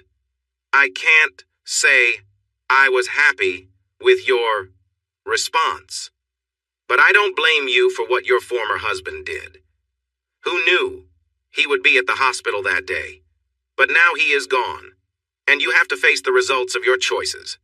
All I wanted was for both of us to support Mackenzie through her last treatment. I thought inviting you would be a kind gesture. I may not have liked you for a long time, but you were there at the start of our daughter's battle against cancer, so I wanted you to be there at the finish. Unfortunately, things became too complicated. It took almost a year for Harmony to walk again after you and your husband hurt her. Today, she is almost fully recovered, though her leg still hurts when the weather changes. Honestly, you are lucky he passed away that day. Otherwise, I think his words could have put you in a lot of trouble. Next, what were you thinking? Everyone knows I would never have done what you told Harmony I did, and she believed me. By the way, Melody's hand has healed from the injury she received that day when he tried to harm us. Just so you know, none of us forgive you for your role in what happened. I should tell you that my love for my wives has grown even stronger. We care for each other more each day, especially after that day when they showed their support, helping Mackenzie and me. Their love keeps me strong when I think about you and all the hurt you caused. Once again, you couldn't leave well enough alone and had to push the wrong buttons. If you hadn't, he might still be alive, and the past 4 years wouldn't have been so hard for all of us. Believe it or not, Mackenzie asked me to write this letter to you. She asked me to be honest, so here it is. About Mackenzie, our daughter, I am so proud of her. She fought through cancer and earned her degree. She married Ben, and they just welcomed their first child. Can you believe we're grandparents? After all this time, this is the real reason I'm writing. Mackenzie and I talk about you often, but she hasn't reached out again because she feels hurt and ashamed, Carol. After that man passed away, she felt embarrassed to be your daughter. I tried telling you many times that you needed to care for more than just yourself. You needed to show kindness and understand what true love is, but you never did. Because of this, you lost the chance to have a relationship with your daughter, her husband, and our grandchild. I've included a couple of pictures of Mackenzie, Ben, and little Jordan. He's a lively child with big brown eyes and strong hands. Mackenzie thinks he might be a plumber like her grandfather someday. I'm not sure, but I will support him if that's what he wants. I don't expect birthday or baby shower invites. There isn't much goodwill for you in the family. Part of that is my fault, because I can't say anything nice about you. I wish I could feel different, but I will always carry anger for the pain you caused my family. And before you try to blame me for my words, remember this is on you. You started this when you cheated on me, Carol.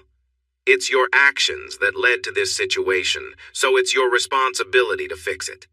None of us who once cared about you feel any obligation to help you now. I'm not sure if I'll write again. Maybe in a few years, if I feel differently. But none of us want any contact with you.